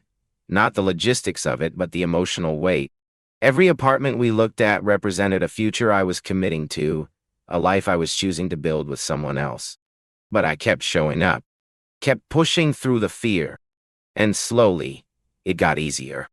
We found a place in Fremont, a one-bedroom that was bigger than either of our studios, with large windows that let in good light and a kitchen just big enough for both of us to cook in together. It was perfect and terrifying and exactly what we needed. The day we signed the lease, sitting in the property manager's office with pens in hand, I felt that familiar panic rising. This was real. I was doing this. I was committing to a future with Alex, making myself vulnerable in ways I'd sworn I never would again. Alex must have sensed my hesitation because he reached over and squeezed my hand under the table. "We've got this," he whispered. And somehow, I believed him. We signed the papers. Moving day was chaos. Boxes everywhere, furniture that didn't quite fit through doorways, the exhausting work of combining two lives into one shared space. But there were good moments, too. Alex finding my college yearbook and teasing me about my terrible haircut. Me discovering his collection of old movie posters and helping him decide where to hang them. The way we naturally fell into a rhythm, working together to build our home. That night, exhausted and surrounded by half-unpacked boxes, we ordered takeout and sat on the floor of our living room eating straight from the containers. "Welcome home," Alex said, raising his container of noodles and a mock toast. "Welcome home," I echoed. And sitting there in our apartment, I felt something I hadn't felt in years. Hope. Real, genuine hope for the future. It wasn't always easy after that. I still had bad days when the anxiety got the best of me.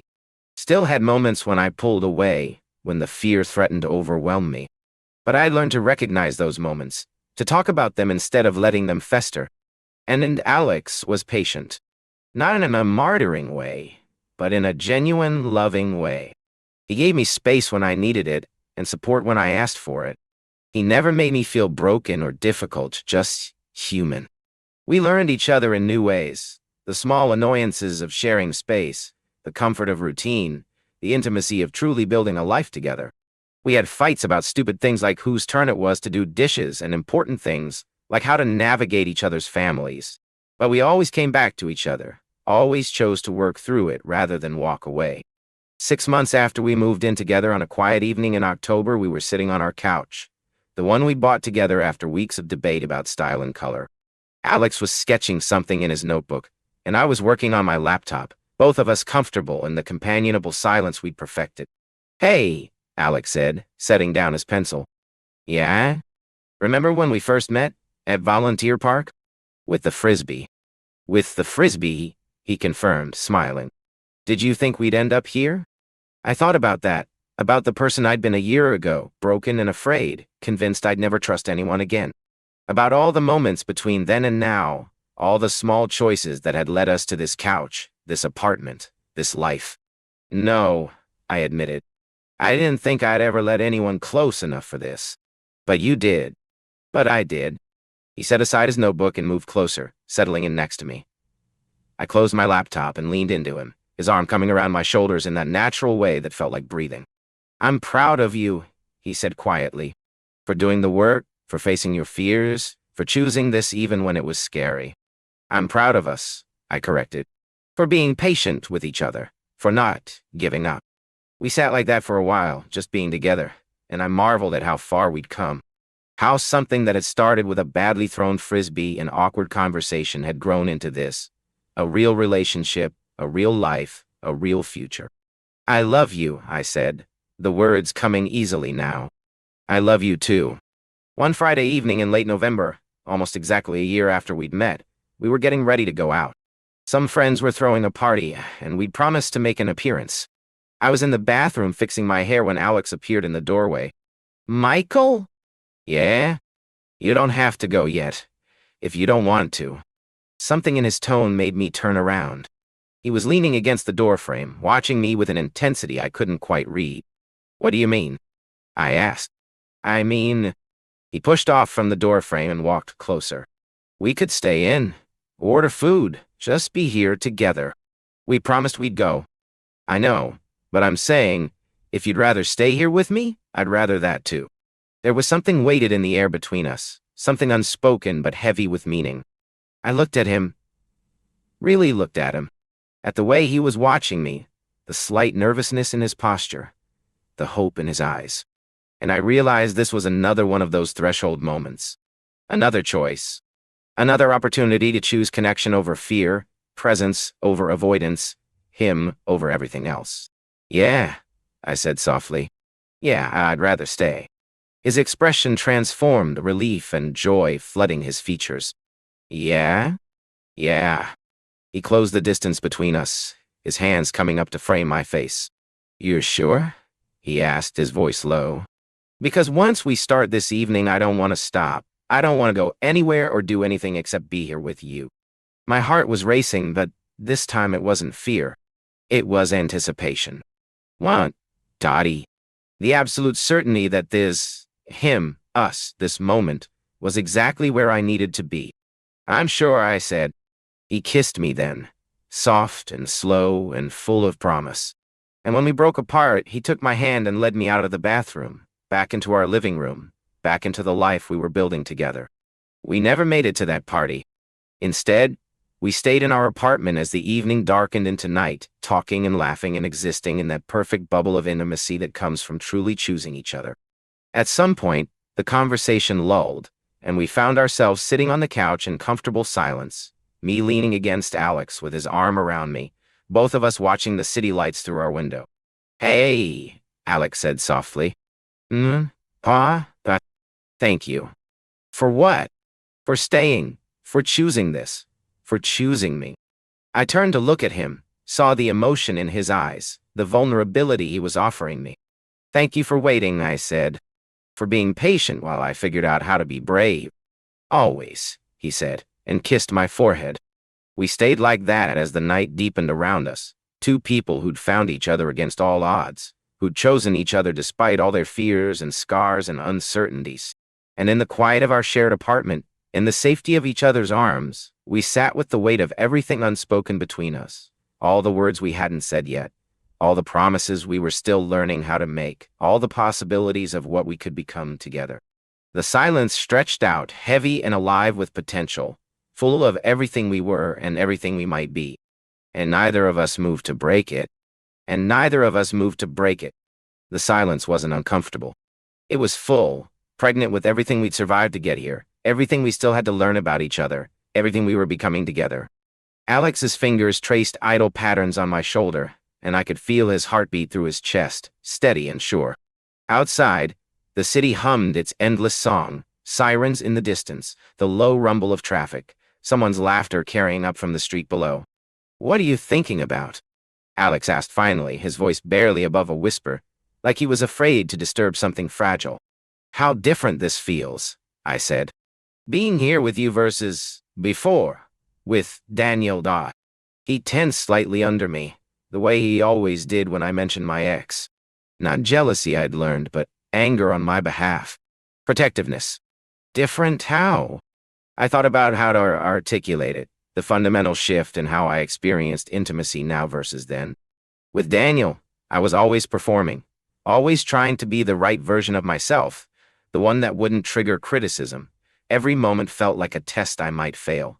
But with you, I paused, searching for words. With you, I can just exist.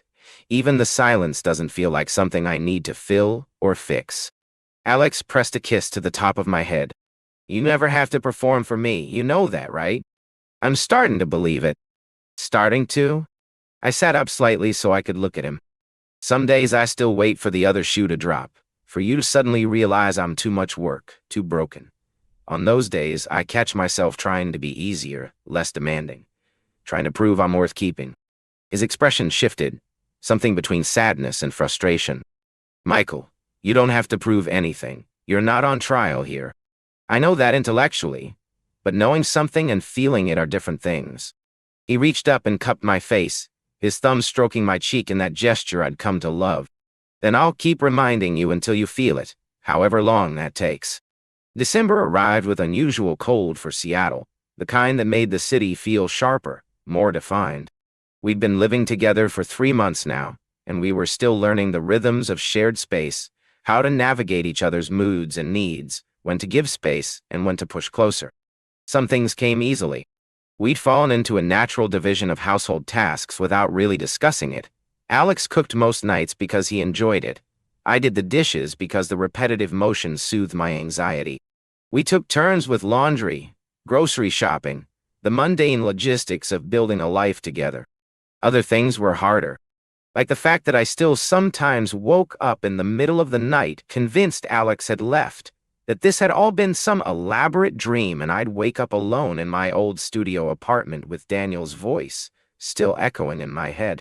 Or the way Alex would sometimes go quiet for hours, lost in his own thoughts, and I'd spiral trying to figure out what I'd done wrong before remembering that his silence wasn't always about me. We were learning each other in layers, peeling back the surface to find all the complicated, messy humanity underneath. One Saturday in mid-December, we decided to visit Pike Place Market. It was something we'd talked about doing since we met, going together, taking our time, experiencing it as a couple rather than as two separate people who happened to be in the same place. The market was crowded, pre-holiday chaos in full effect. Tourists and locals jostled for space among the stalls selling everything from fresh fish to handmade jewelry. The air smelled like the sea and fresh flowers and roasting coffee all at once. That quintessential Pike Place smell that somehow captured the whole city. Alex held my hand as we walked, his grip firm and grounding in the chaos. We stopped at various stalls, a vendor selling honey who let us taste different varieties, an artist displaying watercolor paintings of the sound, a bookshop tucked into a corner that we lost an hour in. At the flower stall, Alex stopped. "Pick one," he said. "What?" "Pick a flower, whichever one speaks to you." I looked at the buckets full of winter blooms, deep red roses, white lilies, purple tulips. My eyes landed on a simple bouquet of blue hydrangeas, the color somewhere between sky and ocean. "Those," I said, pointing. Alex bought them without question, handed them to me with a small smile. "Why those?" "They remind me of the conservatory at Volunteer Park, where you were sketching the day we met." Something in his expression softened. "You remember that?" I remember everything about that day. We continued walking, me carrying the hydrangeas, both of us comfortable in the easy silence that had become our default. At the fish market, we watched the workers throw salmon back and forth, their choreographed routine drawing applause from the gathered crowd. A little kid next to us was mesmerized, and Alex crouched down to his level. "Pretty cool, right?" Alex said. The kid nodded enthusiastically, and his mother smiled at us, at Alex's easy way with children, at the flowers in my hand, at the visible affection between us. For a moment, I saw us through her eyes. A couple doing ordinary couple things on a Saturday afternoon. Normal. Happy. Real. It struck me how revolutionary that was. To be visible. To be ourselves in public without fear or shame. To hold hands and buy flowers and exist as what we were. "You okay?" Alex asked as we walked away. "Yeah, just grateful." "For what?" "For this. For you. For the fact that we get to do this." He squeezed my hand. "Me too." That night, back in our apartment, Alex arranged the hydrangeas in a vase while I made tea. We'd planned to go out for dinner, but the cold and the crowds had exhausted us both, so we'd stopped for takeout on the way home instead. We ate sitting on the floor in front of the couch, plates balanced on our knees, some mindless show playing on the television that neither of us really watched. "Can I ask you something?" Alex said eventually. "Always. Do you ever regret it? Meeting me, getting involved with me? Do you ever wish you'd taken more time to heal before starting something new?" The question surprised me. Where's this coming from? He set down his plate, ran a hand through his hair in that gesture I recognized as anxiety. "I've been thinking about timelines, about how you were only 3 months out of a 2-year relationship with someone who abused you when we met. About how maybe I should have recognized that you needed space, should have been just a friend instead of—" "Alex." I cut him off. "Look at me." He did, and I saw the guilt in his eyes, the worry that he'd somehow taken advantage of my vulnerability. "I don't regret anything," I said firmly. "Yes, my timing wasn't ideal. Yes, I probably could have used more time to process everything with Daniel. But meeting you when I did, it showed me what healthy love could look like. It gave me something to work toward instead of just something to run from. But what if I'm just a rebound? What if you're with me because I'm the opposite of Daniel, not because you actually—" "Stop."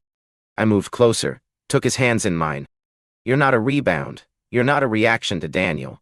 You're Alex, your own person with your own value. And I chose you.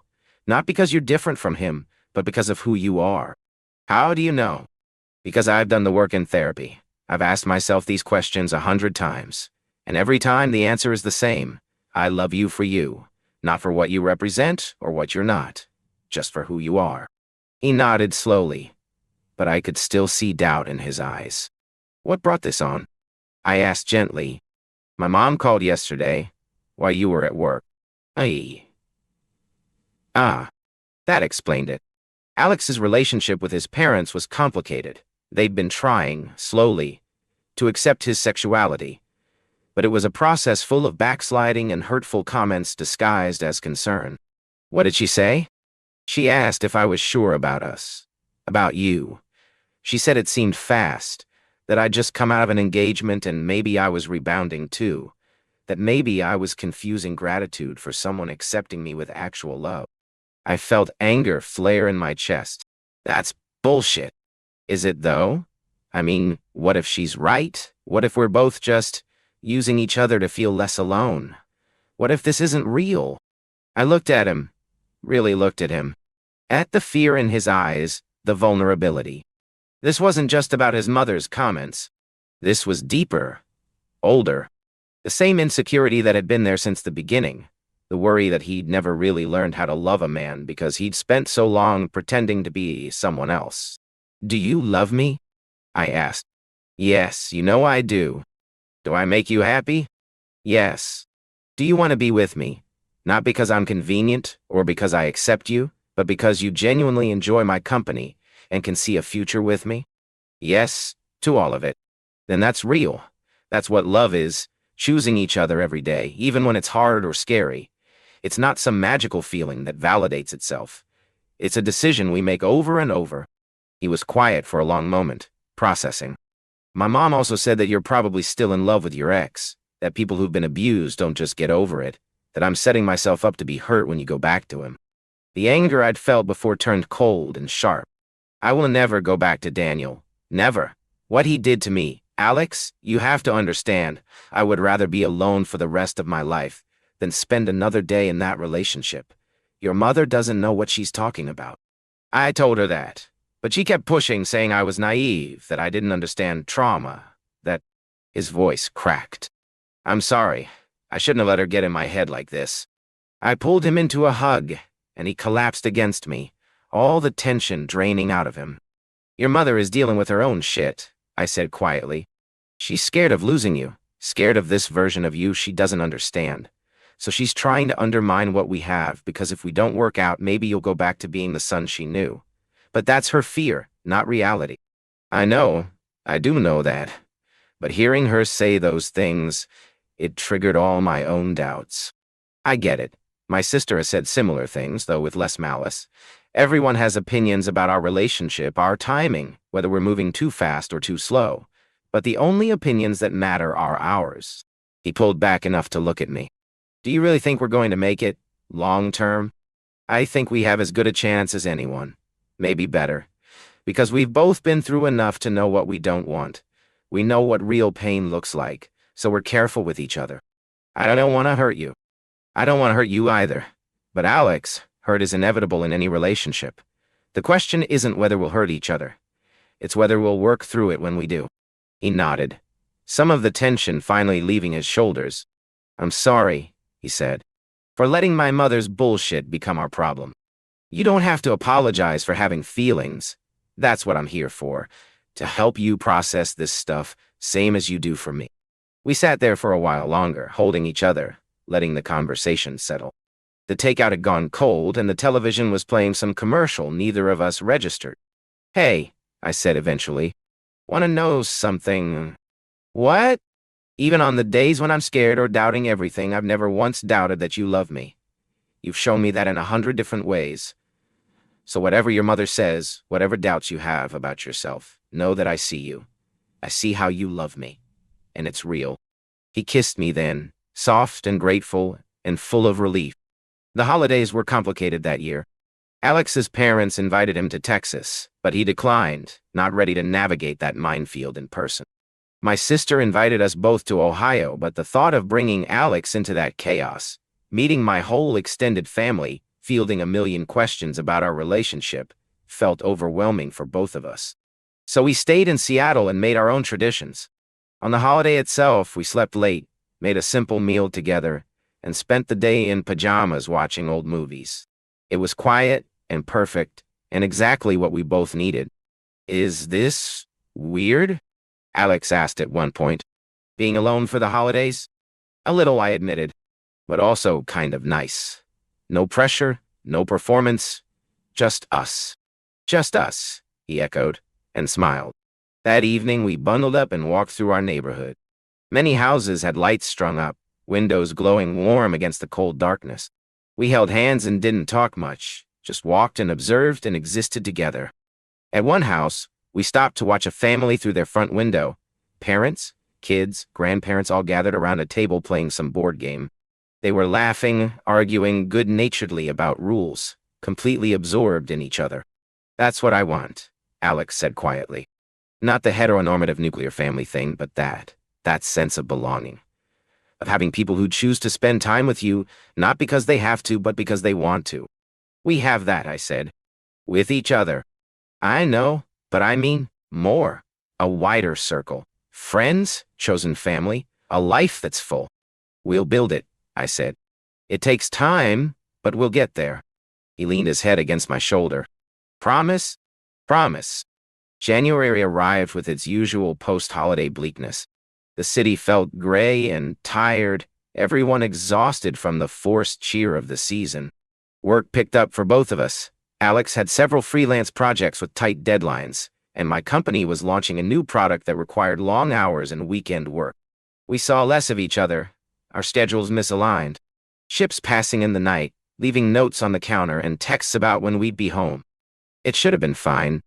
Couples dealt with busy periods all the time. But for me, the distance triggered old fears.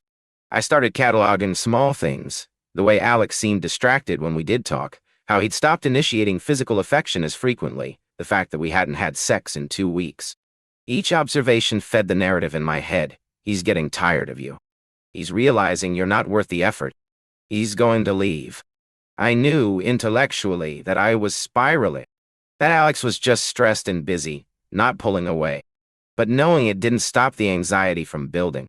One evening, after another late night at work, I came home to find Alex asleep on the couch, his laptop still open beside him, some design project half finished on the screen.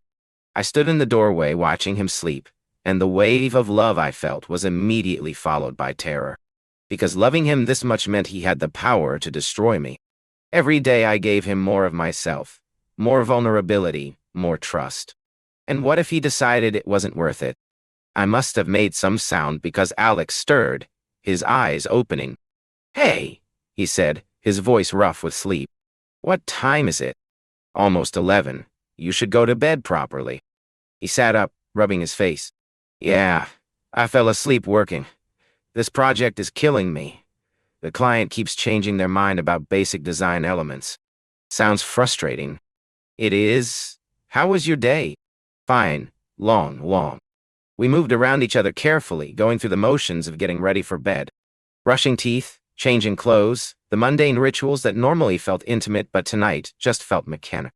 In bed, we lay on our respective sides facing each other, the space between us feeling wider than the actual few inches it was. Michael, Alex said softly. Are we okay? Yeah? Why? You seem distant. Have been for a few days. Did I do something? Yes, I wanted to say. You've been busy and distracted, and I'm terrified you're losing interest. But saying that felt pathetic, needy, exactly the kind of behavior that had driven Daniel to call me exhausting. I'm fine, I said. Just tired from work. He looked at me for a long moment, and I could see he didn't believe me. But he was too tired to push.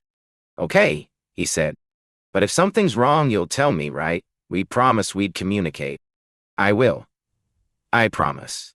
It was a lie, and we both knew it. The tension built over the next week. I retreated further into my head, and Alex got increasingly frustrated with my insistence that nothing was wrong. We were polite with each other, careful, like strangers sharing space rather than partners building a life. It came to a head on a Saturday morning. I was making coffee when Alex emerged from the bedroom, already dressed. "I'm going to the office," he said. "Need to finish this project in an environment without distractions." The words shouldn't have stung, but they did. Without distractions. As if I was a distraction, an inconvenience he needed to escape from. "Okay," I said, keeping my voice neutral. "I'll probably be gone most of the day." "Fine and .e." He grabbed his laptop bag, started toward the door, then stopped. "This is bullshit," he said, turning back to face me. "What?" "This. Whatever's going on with you. The way you've been shutting me out for the past week while insisting everything's fine. I thought we were past this." "Past what?" "Past you pulling away without explanation. Past you making me guess what's wrong instead of just telling me." Anger flared in my chest, sharp and defensive. "Maybe if you were around more, I wouldn't have to tell you. Maybe you'd actually notice. I've been working, you know that. We talked about it. We both have busy periods." "Right, busy. So busy you barely talk to me anymore. So busy you can't be bothered to." "To what, Michael? What exactly am I failing at?" "Nothing. Forget it." "No, let's not forget it. You clearly have something to say, so say it." I wanted to. Wanted to tell him about the fear, about how every day he seemed further away, felt like confirmation that he was going to leave. But the words stuck in my throat, trapped behind years of learning that expressing needs only led to them being used against you. "I can't do this right now," I said instead. "Can't do what? Have an actual conversation? Be honest about your feelings?" "Don't." My voice came out sharper than I intended. "Don't make this about my inability to communicate. You've been distant too. I've been busy with work. That's different from emotionally shutting down." "Is it? Because standing, the end result is the same. You're not here, even when you're physically here." Alex set down his laptop bag with more force than necessary. "Okay, fine. You want to know why I've been distant? Because I'm exhausted, Michael. I'm exhausted from working 60-hour weeks on a project that should have been finished already. I'm exhausted from worrying about money because freelance is unpredictable. And I'm exhausted from feeling like I'm walking on eggshells around you, never knowing what's going to set off your anxiety." The words hit like a physical blow. "So I'm exhausting," I said flatly. "Good to know." "That's not, fuck, that came out wrong." "Did it?" Because it sounded pretty clear to me. "Michael, I didn't mean it like that. I'm stressed, and I said something shitty. I'm sorry." But I was already retreating, already building walls. Because he'd said what I'd been afraid of all along, that I was too much, too difficult, too broken. That loving me was exhausting. "I needed to go," I said. "Go where?" "I don't know. Out, anywhere but here." I grabbed my jacket and my keys and left before he could respond, before I could see the hurt in his eyes or hear him try to take back words that couldn't be unsaid. I walked for hours. Through Capitol Hill, down to the waterfront, up through Belltown. The cold air bit at my exposed skin, but I barely registered it. I was too busy replaying the fight, analyzing every word, confirming my worst fears. "He thinks you're exhausting. He's tired of dealing with your trauma.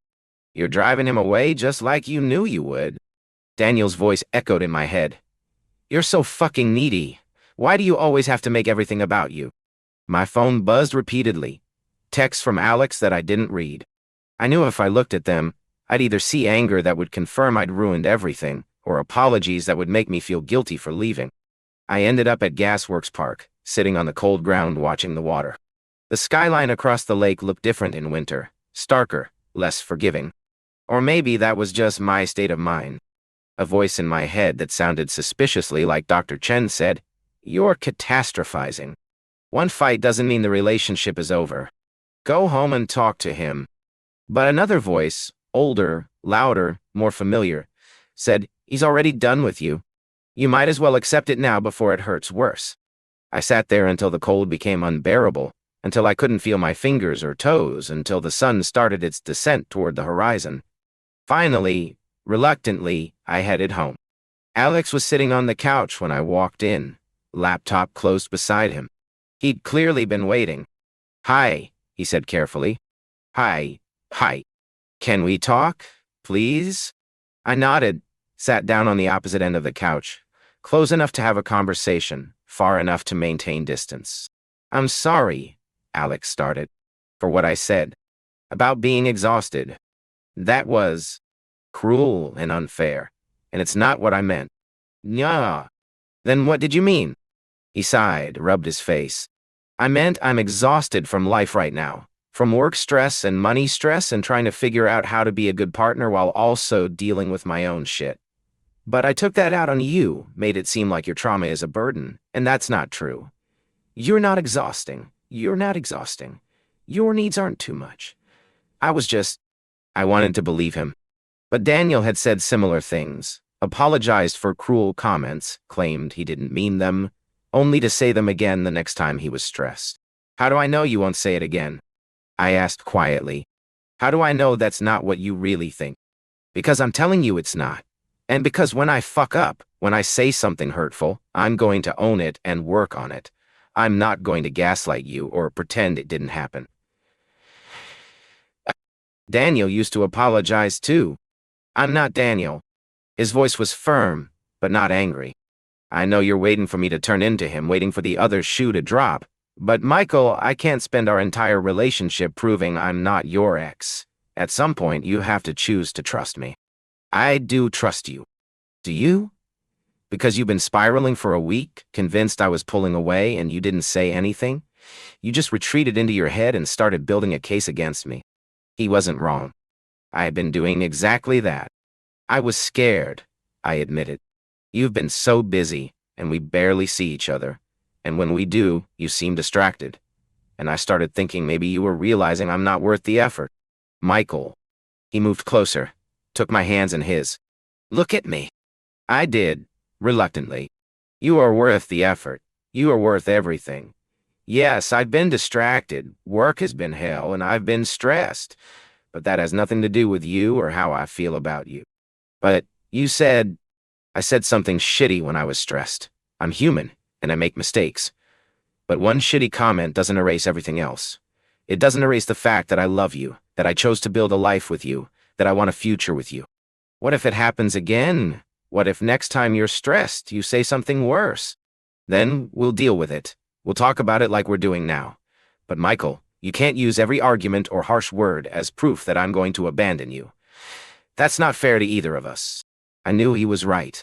Logically, I understood that healthy relationships involved conflict, that people said things they regretted when stressed, that one fight wasn't the end of the world. But logic didn't override years of conditioning, years of learning that criticism was the first step toward cruelty, that apologizes were just preludes to repetition, that love was always conditional, and I never quite met the conditions. I don't know how to stop being afraid, I said, my voice breaking. I don't know how to trust that you won't leave. Alex pulled me into his arms, and I let myself collapse against him. I know, he said softly. I know it's hard, but we'll figure it out together, okay? I'm not going anywhere. Even when we fight, even when things are hard staying. Promise? I promise. We sat like that for a long time, holding each other while I cried out weeks of accumulated fear and anxiety. Alex didn't try to make me stop or tell me I was overreacting. He just held me and murmured reassurances and let me feel what I needed to feel. When I finally calmed down, exhausted and wrung out, he kissed my forehead. You hungry? I can make us something to eat. I nodded and he got up to start cooking while I stayed on the couch, watching him move around our kitchen with familiar ease. This was love, I realized. Not the grand gestures or perfect moments, but this, staying even when things got messy, working through fights instead of running from them, choosing each other again and again even when it was hard. That fight became a turning point. We'd established that we could survive conflict, that we could say hurtful things and still come back to each other. It wasn't comfortable, but it was real. Over the next few weeks, we worked on communication. I tried to voice my fears before they became spirals. Alex tried to be more present even when work was stressful. We weren't perfect at it. Old patterns died hard, but we kept trying. In therapy, Dr. Chen and I focused on trust, on learning to recognize when my anxiety was based in reality versus when it was Daniel's voice in my head, creating problems that didn't exist. The thing about trauma, she said during one session, is that it teaches your brain to be hypervigilant, to look for danger everywhere because danger was everywhere in your past relationship. But Alex isn't Daniel. Your current relationship isn't your past one. And until you can separate those two things, you'll keep bringing Daniel into a relationship he has no place. How do I do that? Separate them? By building new evidence. Every time Alex shows up for you, every time he responds differently than Daniel would have, you're collecting data that contradicts the old narrative. Eventually, with enough contradictory evidence, your brain will start to update its threat assessment. Eventually, I repeated. How long is eventually? That depends. There's no timeline for healing. But Michael, you've made enormous progress. A year ago, you couldn't even imagine being in a relationship again. Now, you're living with someone building a life. That's huge. She was right. When I looked at how far I'd come, it was staggering. I'd gone from someone who couldn't trust anyone to someone who was learning, slowly, to be vulnerable again. February brought a cold snap that froze the city in place. Pipes burst in older buildings, sidewalks became skating rinks, and everyone moved carefully through a landscape made treacherous by ice. Alex and I spent most of that week inside, working from home, the apartment feeling smaller than usual, but in a cozy way. We worked at opposite ends of the space, him at the desk, me at the kitchen table, but took breaks together, making tea or food or just sitting side by side for a few minutes of companionship. One evening, Alex closed his laptop with finality. "I'm done," he announced. "Project from Hell is officially finished and submitted. How do you feel?" "Relieved. Exhausted. Glad I never have to work with that client again." He stretched, joints popping. "Want to celebrate?" "What did you have in mind?" "I don't know. Something fun. Something that isn't work or serious conversation or dealing with life logistics." I thought about it. "Want to build a blanket fort?" He looked at me like I'd suggested something radical. "A blanket fort?" "Yeah, like when you were a kid. We have blankets, we have furniture to drape them over. We could build a fort, order food, watch movies inside it." A slow smile spread across his face. "That's perfect. Let's do it." We spent the next hour engineering our fort, dragging chairs and using broom handles to create structure, layering blankets to make walls and ceiling, raiding the linen closet for every pillow we owned. It was ridiculous and childish and exactly what we both needed. When we finished, we crawled inside our creation, Alex pulling up a movie on his laptop. We lay on our stomachs, shoulders pressed together, and watched some old comedy neither of us had seen before. Halfway through, Alex turned to look at me. "I love this," he said. "The movie?" "No, this, us. The fact that we can build blanket forts on a random Thursday because we feel like it. The fact that you suggest silly things and I say yes because I trust you." "I love it too," I said and kissed him. We didn't finish the movie. We got distracted by each other, by kissing and touching, and the particular magic of being young and in love and hidden away in our blanket fort, like the outside world didn't exist. Later, lying tangled together in the mess of pillows and blankets, Alex said, "We should do this more often. Not the fort necessarily, but this, choosing joy. Choosing to be playful instead of always being so serious." "I'm not good at playful," I admitted. "I always feel like there's too much to worry about, too much to be anxious about. Fun feels irresponsible somehow." That's the trauma talking. You're allowed to have fun. You're allowed to not be in crisis mode all the time. "I know. I'm working on it." "I know you are. And I'll keep reminding you that it's okay to just be happy sometimes." Spring arrived slowly, tentatively, like the city wasn't quite sure winter was really over. But gradually, the days got longer, the temperatures warmed, and green started appearing on trees that had been bare for months. Alex and I had been together for over a year now, living together for 6 months. We'd weathered fights and fears and the daily work of building a relationship. We'd learned each other's triggers and tells, learned when to push and when to give space. We weren't perfect. I still had bad days when the anxiety overwhelmed me. Alex still struggled with insecurity about whether he was good enough, whether he'd ever fully escaped the shame his family had instilled in him about his sexuality. But we kept showing up for each other. One Saturday in April, we went back to Volunteer Park, the place where we'd met. It wasn't intentional. We'd been walking through Capitol Hill and found ourselves near the park, decided to go in. We found the spot where we'd first talked, where that frisbee had landed between us. I think about that day sometimes, Alex said as we sat down on the grass. How different my life would be if those college kids had better aim. You would have met someone else eventually, built a life with them. Maybe, but I don't think it would have been this. I don't think anyone else would have understood me the way you do. What do you mean? He thought about it, searching for words. You get what it's like to rebuild yourself, to come out of something that broke you and have to figure out who you are on the other side. Most people haven't had to do that. They've just grown up being themselves. But we both had to become ourselves. That's different. He was right. We'd both been forged by trauma, shaped by the experience of leaving behind versions of ourselves that didn't fit. It created a particular kind of understanding between us. I'm glad it was you, I said. That day. I'm glad the universe threw that frisbee between us. Me too. We lay back on the grass, staring up at the sky through the trees.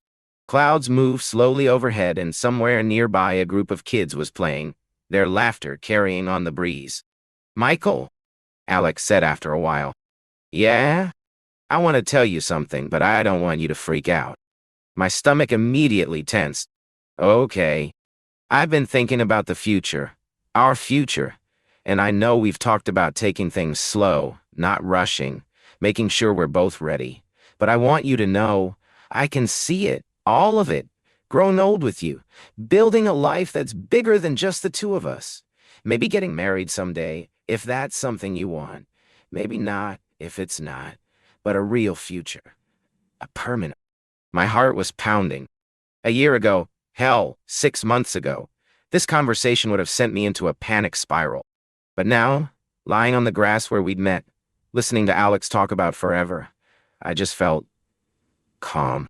Sure, I can see it too, I said. Yeah? Yeah, I'm still scared sometimes. Still worried I'll fuck it up or you'll realize I'm not worth the work. But underneath all that fear is this certainty that you're it for me. That I don't want anyone else, don't want any other life than the one we're building. Alex turned on his side to face me, propping himself up on his elbow. I need you to hear something, he said seriously. You are worth the work. You're worth every difficult conversation, every moment of patience, every time I have to remind you that I'm staying. You're worth it all, Michael. And I need you to start believing that. Tears pricked at my eyes. I'm trying.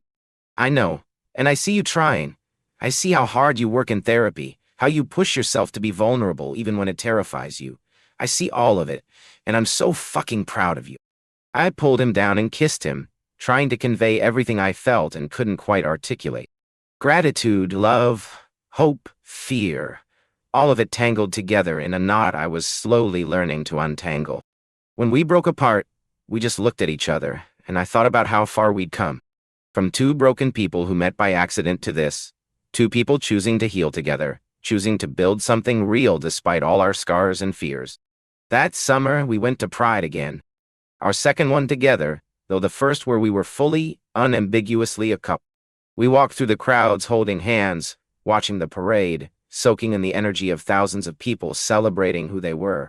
The streets were a riot of color, rainbow flags and elaborate costumes, and people of all ages just existing loudly and proudly in a world that didn't always make space for them.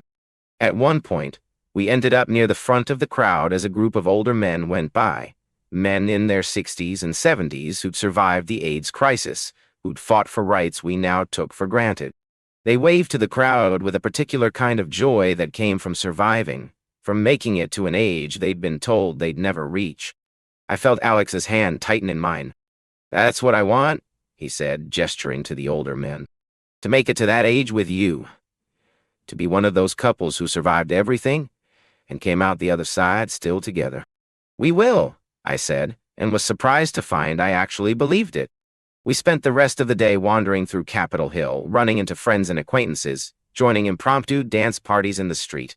At one point, someone handed us flower crowns, and we wore them unselfconsciously, taking silly photos and just being young and in love and visible.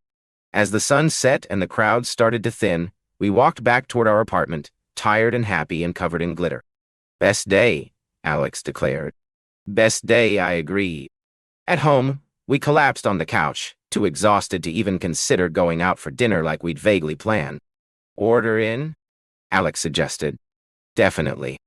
While we waited for food, we lay tangled together, scrolling through the photos we'd taken throughout the day. There were dozens. Selfies, shots of the parade, pictures of us with friends. In every photo, we were smiling, genuinely happy in a way that still sometimes surprised me. We look good together, Alex said. We do. I mean emotionally. Like, you can see it, that we're happy. I looked at the photos again, and he was right. There was something in our body language, the way we leaned into each other, the unguarded joy in our expressions. We looked like people who found home in each other. We are happy, I said. Most of the time. Most of the time is pretty good, actually. I don't think anyone's happy all the time. No, but this, what we have, it's good. Even with the hard days, it's good. He kissed my temple. It really is. August brought news that shook us both. Alex's mother had a heart attack. Not fatal, but serious enough to require surgery and extended recovery. The call came in the middle of the night. Alex's father on the other end, voice shaking as he asked Alex to come home to Texas. I listened from bed as Alex took the call in the living room, heard his voice shift from sleepy confusion to sharp fear. When he came back to bed, his face was pale. I have to go to Texas, he said. My mom, she's in the hospital. Heart attack. Oh my God, is she okay? She's stable. They're doing surgery tomorrow. But my dad, he sounded so scared. I've never heard him sound like that. Of course you need to go. I'll help you pack. When's the next flight? We spent the next hour booking flights and throwing clothes into a suitcase, moving on autopilot through the shock. At the airport, saying goodbye, Alex held me tight. I don't know how long I'll be gone, he said. A week? Maybe 2, depending on how her recovery goes. Take whatever time you need. I'll be here when you get back. Will you? The question was vulnerable, uncertain. Yes, I promise. This isn't me pulling away. This is me supporting you while you deal with a family crisis. He nodded, but I could see the fear in his eyes. Fear for his mother, yes, but also fear about going back to Texas, facing his family, navigating all the complicated emotions tied up in that place. Call me when you can, I said. Text me updates. I want to know how you're doing, not just your mom. I will. One more kiss, and then he was through security, and I was watching him disappear into the crowd of travelers, feeling the absence of him like a physical ache. The first few days were hard. The apartment felt too quiet without Alex, and I found myself wandering from room to room, touching his things like talismans. His sketchbook on the desk, his coffee mug in the sink, the book he'd been reading left open on the nightstand. We texted throughout the day, though his responses were often delayed. He was spending long hours at the hospital with his family. Surgery went well, he texted on day 2. She's in recovery. Doctors say she'll be okay, but needs to make major lifestyle changes. That's good news. How are you holding up? Exhausted. Family dynamics are complicated, but managing. I'm here if you need to talk. Anytime, day or night. I know. That helps more than you know. On day 4, he called late at night. His time. Hey, he said, and I could hear the exhaustion in his voice. Hey, how are you? Tired. Emotionally drained. My mom's recovering okay, but being back here, it's bringing up a lot of stuff. Like what? Like how much I don't fit here anymore, how much I've changed. My family keeps talking about the person I used to be, the life I was supposed to have. And they're not trying to be cruel, but it still hurts. Every conversation is a reminder that they're mourning the version of me that never really existed. I'm sorry, that sounds really hard. It is. And the fucked up part is, I still love them. I still want their approval even though I know I shouldn't need it. I want my mom to say she's proud of me, that she accepts who I am, but she can't. Or won't. I'm not sure which is worse. Both are pretty bad. He laughed, a bitter sound. Yeah, my dad pulled me aside today and asked when I was going to come to my senses about my lifestyle choice. Like being gay is something I'm doing to be rebellious, not just who I am. What did you say? I told him I'm in love with you, that I'm building a life in Seattle that makes me happy, that I'm not coming back here, not going back to pretending. And he just shut down, changed the subject. Pretended I hadn't said anything. That must have hurt. It did.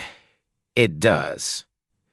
But Michael, talking to you, knowing you're there waiting for me, that's what's getting me through this. You're my home now, not this place. My throat tightened with emotion. You're my home too. We talked for another hour about his mom's recovery, about awkward interactions with extended family, about how strange it felt to sleep in his childhood bedroom, surrounded by remnants of the person he used to be. I miss you, he said finally. I miss you too. But you're doing the right thing, being there for your family, even though it's hard. I know. I just wish it didn't have to be this complicated. Family is always complicated, but you don't have to do this alone. I'm here, even from 2,000 miles away. After we hung up, I lay in bed staring at the ceiling, wishing I could take away his pain, knowing I couldn't. All I could do is be there, be steady, be the home he'd come back. Alex ended up staying in Texas for 2 weeks. Each day brought new updates, his mom's progress, family drama, his own emotional processing. I tried to be supportive without being overbearing, to give him space while also making sure he knew I was there. It was hard being apart for that long. I'd gotten used to his presence, to the particular comfort of having him in the same space, even when we weren't directly interacting. The apartment felt hollow without him. But I also realized something during those 2 weeks. I was okay. Lonely, yes. Missing him, absolutely. But I wasn't falling apart. I wasn't spiraling into anxiety about whether he'd come back or catastrophizing about our relationship. I'd learned to be alone without being lonely, to miss him without panicking about it. In therapy, Dr. Chen smiled when I told her this. That's huge progress, Michael. A year ago, 2 weeks apart would have sent you into a tailspin of worst-case scenarios. I still have moments of anxiety, I admitted, especially late at night when he's not texting back because he's dealing with family stuff. But I can talk myself down now, remind myself that he's just busy, not pulling away. That's the new neural pathway forming, the one that says distance doesn't equal abandonment. The more you practice that, the stronger it gets. She was right. And when Alex finally came home, exhausted and emotionally wrung out, but still himself, I felt that new pathway strengthen even more. He dropped his suitcase in the entryway and pulled me into a fierce hug. I missed you so much, he said into my shoulder. I missed you too. How are you? Tired, sad, angry, relieved to be home. He pulled back to look at me. Can we just be together tonight? No deep conversations, no processing everything. Just be. Of course.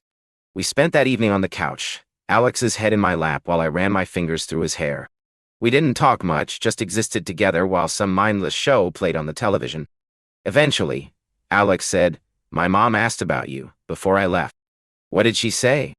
She wanted to know if you were a phase, if I was sure about this, about us. And I told her yes. I told her you're the best thing that's happened to me, and I'm not giving that up for anyone's comfort, including hers. How did she respond? She cried. Said she just wants me to be happy but doesn't understand this life. Doesn't understand how I can throw away everything I was supposed to be for. He gestured vaguely. For this. I'm sorry. That must have been painful to hear. It was. But it also clarified something for me. I can't keep waiting for my parents' approval. I can't keep hoping they'll eventually come around and accept me fully. Maybe they will, maybe they won't. But I can't put my life on hold waiting for it. What does that mean? He sat up, turned to face me fully. It means I'm choosing us. Definitively, without reservation. Whatever relationship I end up having with my parents, it can't be at the expense of my relationship with you. You're my priority now. The certainty in his voice, the clarity, made something settle in my chest. You're my priority too, I said. Fall arrived again, marking a full year since Alex and I had moved in together.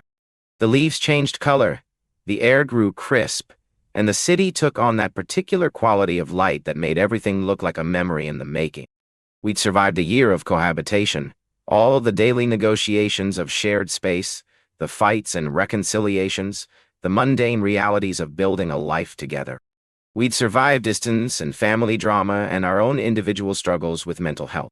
We'd survived, and more than that, we'd grown. One evening in October, we were cooking dinner together, a routine we developed where Alex chopped vegetables and I handled the actual cooking. Music played from a speaker on the counter, something mellow and instrumental. I've been thinking, Alex said as he diced an onion. About? About what comes next, for us. My hand paused over the pan. What do you mean? I mean, we've been together almost 2 years, living together for one. We've weathered a lot. And I'm wondering, when do we start talking about the bigger stuff? Like what? Like marriage, maybe? Or at least a more formal commitment, like whether we want kids someday or what our 5-year plan looks like, big picture stuff. I felt the familiar flutter of anxiety, but it was softer now, more manageable. Those are big conversations, I said carefully. I know, and I'm not trying to pressure you or rush anything. I want to make sure we're on the same page about where this is going. I thought about it, really thought about it. A year ago, this conversation would have sent me into a panic. But now, looking at Alex standing in our kitchen chopping vegetables for our dinner, I found I wasn't scared. I don't know if I want kids, I said honestly. I think I could be happy either way, with them or without them. But I'd need to think about it more, maybe talk to my therapist about it. Okay, that's fair. As for marriage, I like the idea. Not right now, maybe, but eventually. I want that level of commitment, that official recognition of what we mean to each other. Alex smiled. Yeah? Yeah. And 5 years from now, I see us still here, still building this life. Maybe in a bigger apartment or even a house. Maybe with more established careers, a wider friend group. But fundamentally, I see us together. Does that answer your question? It does. He set down the knife and crossed to where I stood at the stove. For the record, my answer to all those questions is yes. Yes to commitment, yes to potentially kids if that's what we decide. Yes to building a future that's bigger and broader than what we have now. Yes to all of it as long as it's with you. I kissed him, tasting onion and garlic and the particular sweetness of certainty. Then we're on the same page, I said. November brought an unexpected turn. My sister announced she was coming to visit for Thanksgiving. She'd never been to Seattle, had never met Alex, and she wanted to change both those things. I was nervous about it, the intersection of my past and present, my family of origin meeting the family I was building. But Alex was excited, genuinely interested in meeting the person who'd known me longest. My sister, Kate, arrived on a Wednesday afternoon. I picked her up from the airport alone. Alex was working, and I thought it might be good to have some time, just the two of us, before throwing her into the deep end of meeting my boyfriend. You look good, she said, hugging me tight in the arrivals area. Like really good, happier than I've seen you in years. I'm happy, I said, surprised to realize how true it was. On the drive back to our apartment, she peppered me with questions about Alex, about our relationship, about my life in Seattle. I answered honestly, telling her about the hard parts as well as the good, wanting her to understand the full picture. I'm proud of you, she said as we pulled up to our building. For doing the work, for building something healthy. After Daniel, I wasn't sure you'd ever trust anyone again. I wasn't sure either. But Alex, he made it worth the risk. Inside, Alex had beaten us home from work and was nervously tidying the already clean apartment. Hi, he said when we walked in. You must be Kate. I'm Alex. The famous Alex, Kate said, shaking his hand. I've heard a lot about you. All good things, I hope. Mostly, she teased, and I saw Alex relax slightly, recognizing her humor. The next few days were surprisingly easy. Kate fit seamlessly into our life, charmed by Alex's cooking and his willingness to play tour guide. We showed her the market, took her to our favorite cafes, walked her through the neighborhoods we loved. On Thanksgiving Day, the three of us cooked together in our small kitchen, a chaotic ballet of too many people and not enough counter space, but it worked. The meal was simple but good, and sitting around our table with my sister and my partner felt like something significant. Like pieces of my life coming together in a way they never had before. After dinner, Kate and I did dishes while Alex started on dessert. I like him, Kate said quietly. He's good for you. Yeah, he is. And you're good for each other. I can see it, the way you are together. It's healthy, real. It is, I agree. It's not perfect, and we still have hard days, but it's real. That's all anyone can ask for. That night, after Kate had gone to bed in our room, Alex and I took the pull-out couch. Alex and I lay in the dark talk. Your sister's great, he said. She likes you too, she told me. Good. I was nervous about meeting her. Felt like a test I might fail. It's not a test. She just wanted to know you, to see that I'm okay. Are you okay? I thought about the question. A year ago, I would have qualified it. Okay most of the time. Okay with caveats. But now? Yeah, I said. I really am. I have bad days still, moments when the anxiety wins. But overall, I'm okay. More than okay, I'm happy. Me too, Alex said, pulling me closer. Despite everything, the family shit, the work stress, all the complications, I'm happy. And that feels like something worth celebrating. We fell asleep like that, tangled together on the pull-out couch that was definitely too small for two people, and I thought about how far I'd come. From someone who couldn't imagine letting anyone close to someone who'd built a life worth celebrating. Winter came again, our second one together. The days grew short and cold, the city hunkering down against the darkness. But our apartment felt warm, full. We'd made it through the seasonal depression of the previous winter, knew the warning signs to watch for in each other, had strategies for coping with the long, dark months. We spent evenings reading side by side, cooking elaborate meals because we had the time, watching our way through every movie Alex thought I should see.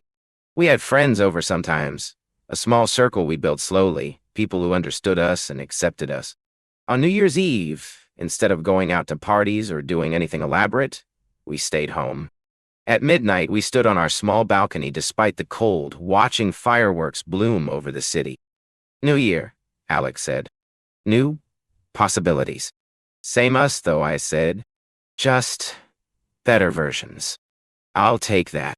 We kissed as fireworks exploded overhead, and I thought about resolutions. I didn't make formal ones, but I had hopes for the coming year.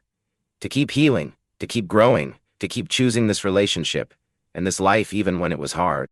I love you, I said when we pulled apart. I love you too. Here's to another year of figuring it out together. Together, I echoed. January brought clarity. After months of freelancing with unreliable income and constant stress, Alex got offered a full-time position at a design firm. It meant stable salary, benefits, the kind of security he'd been missing. He came home the day he got the offer glowing with excitement and relief. I said yes, he told me. I know I should have talked to you first, but I couldn't say no. This is everything I've been working toward. Why would you need to talk to me first? This is your career, your decision. Because it affects both of us. The hours, the stability, the fact that I won't be stressed about money, constant. Then I'm thrilled for you. This is amazing. We celebrated that night, nothing elaborate, just takeout and champagne, and the two of us curled up on the couch talking about what this meant for our future. I was thinking, Alex said, with the stable income, maybe we could start looking at houses. Nothing huge, but something with a little more space, maybe a yard. A house? Is that too much? Too fast? I thought about it. A house meant permanence, commitment, roots. A year ago, that would have terrified me. But now, no, I said slowly. It's not too fast. I think I'd like that. Building something that's really ours. Yeah, let's start looking. Spring arrived, and with it the beginning of what would become a months-long process of house hunting. We looked at dozens of places, some too expensive, some too run down, some in neighborhoods that didn't feel right. But in late March, we found it. A small house in Wallingford, not far from where I'd lived when we first met. It had 2 bedrooms, a tiny yard, original hardwood floors that needed refinishing, and a kitchen that was serviceable if dated. It needed work, but it had potential. More importantly, it felt right. Standing in the empty living room, sunlight streaming through the windows, I could see our life there. Alex's art on the walls, a proper dining table where we could host friends, space to grow into. What do you think? Alex asked, watching my face carefully. I think it's perfect, I said. I think this could be home. His face lit up. Really? You're sure? I'm sure. We put in an offer that week. It was accepted 2 days later, and suddenly we were homeowners. A concept so adult, so permanent that it made my head spin. The closing process was stressful, full of inspections and paperwork and moments of panic about whether we were making a huge mistake. But through it all, Alex and I stayed solid. When I spiraled about the financial commitment, he talked me down. When he stressed about whether we were ready for this level of responsibility, I reminded him of everything we'd already survived together. We moved in on a Saturday in May, the weather finally warm enough to work without jackets. Friends showed up to help, people we'd collected over the past 2 years, a chosen family that had grown without us really noticing. By evening, we were exhausted, surrounded by boxes, sitting on the floor of our new living room eating pizza. "We own a house," Alex said, like he still couldn't quite believe it. "We own a house," I repeated. "Are you freaking out?" "A little, but in a good way, I think. This is real, you know? This is us actually building the life we talked about." He leaned over and kissed me, tasting like pizza and possibility. "I'm so glad I met you," he said. "I'm so glad the universe threw that frisbee between us." "Me too." Summer brought the work of making the house ours. We painted walls, refinished floors, planted things in the garden that mostly died because neither of us knew what we were doing. We hosted a housewarming party, our small living room packed with people who'd become important to us. During the party, I found myself standing in the kitchen watching Alex talk animatedly with a group of friends about some movie they'd all seen. He was laughing, relaxed, fully himself in a way he hadn't been when I first met him. Kate appeared beside me, having flown in for the party.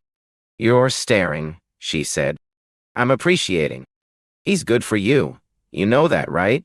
You're different now, lighter, more open, less like you're waiting for the world to hurt you." "He didn't fix me," I said, wanting to be clear about that. "I did the work, but he made it safe to do the work, made it worth doing." "That's what love is supposed to do," Kate said. "Not fix you, but make you feel safe enough to fix yourself." Later that night, after everyone had left and we were cleaning up the chaos of empty bottles and abandoned plates, Alex wrapped his arms around me from behind. "Good party," he said. "Great party. I can't believe how many people showed up. We have a community now, a real one."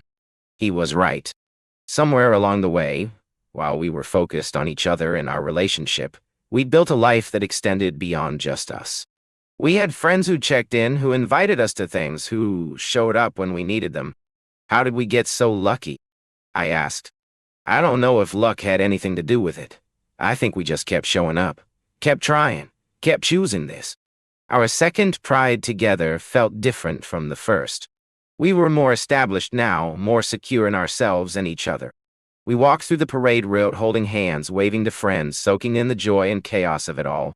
At one point, we passed a group of young kids, teenagers, maybe early 20s, who were clearly at their first Pride. They had that wide-eyed wonder, that sense of finally finding their people. Were we ever that young? Alex joked. "That was us 2 years ago," I said. "Different version, same feeling." God, 2 years. It feels like longer and shorter at the same time. "I know what you mean." We stopped at a small park where a local band was playing, found a spot on the grass to sit and people watch. The energy around us was electric. People dancing, kissing, laughing, just existing loudly and proudly. "I want to ask you something," Alex said.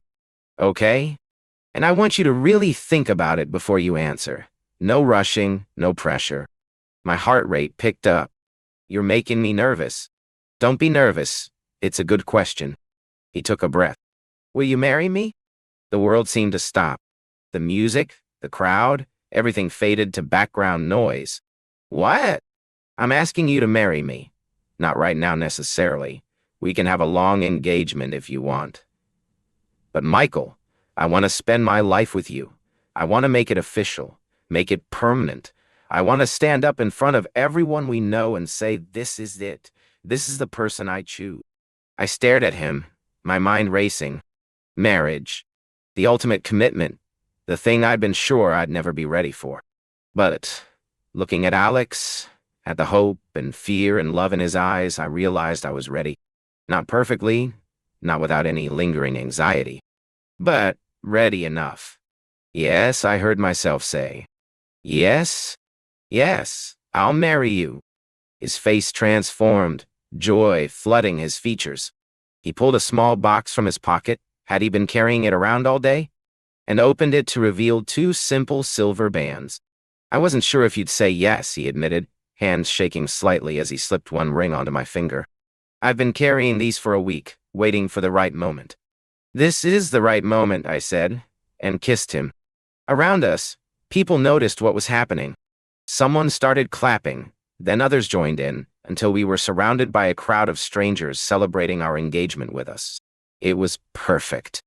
Imperfect. Perfectly imperfect. We didn't tell anyone right away.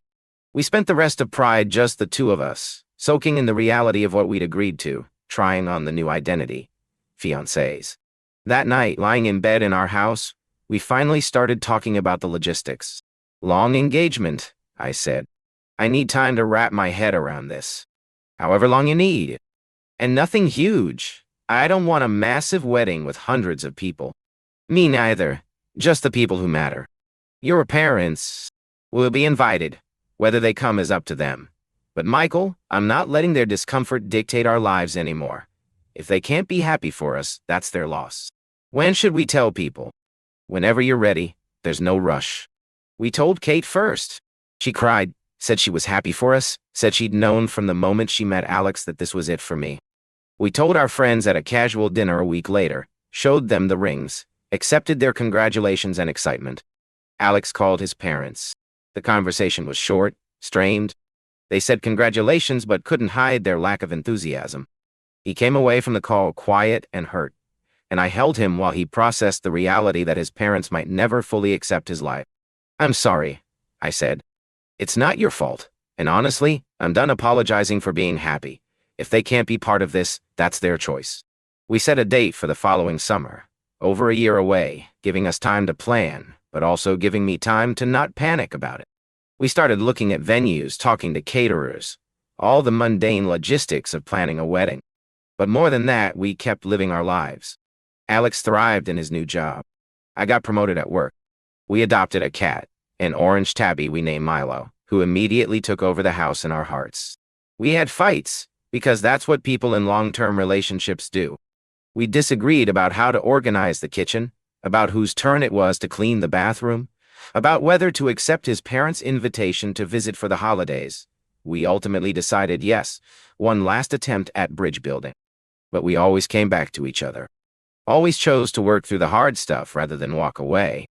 The holidays that year were bittersweet. We flew to Texas for 3 days, a carefully calculated visit that was long enough to show effort but short enough to be survivable. Alex's mother had recovered from her heart attack, but was frailer now, more aware of her mortality. She was kinder to Alex this visit, though she still couldn't bring herself to fully embrace his life or our engagement.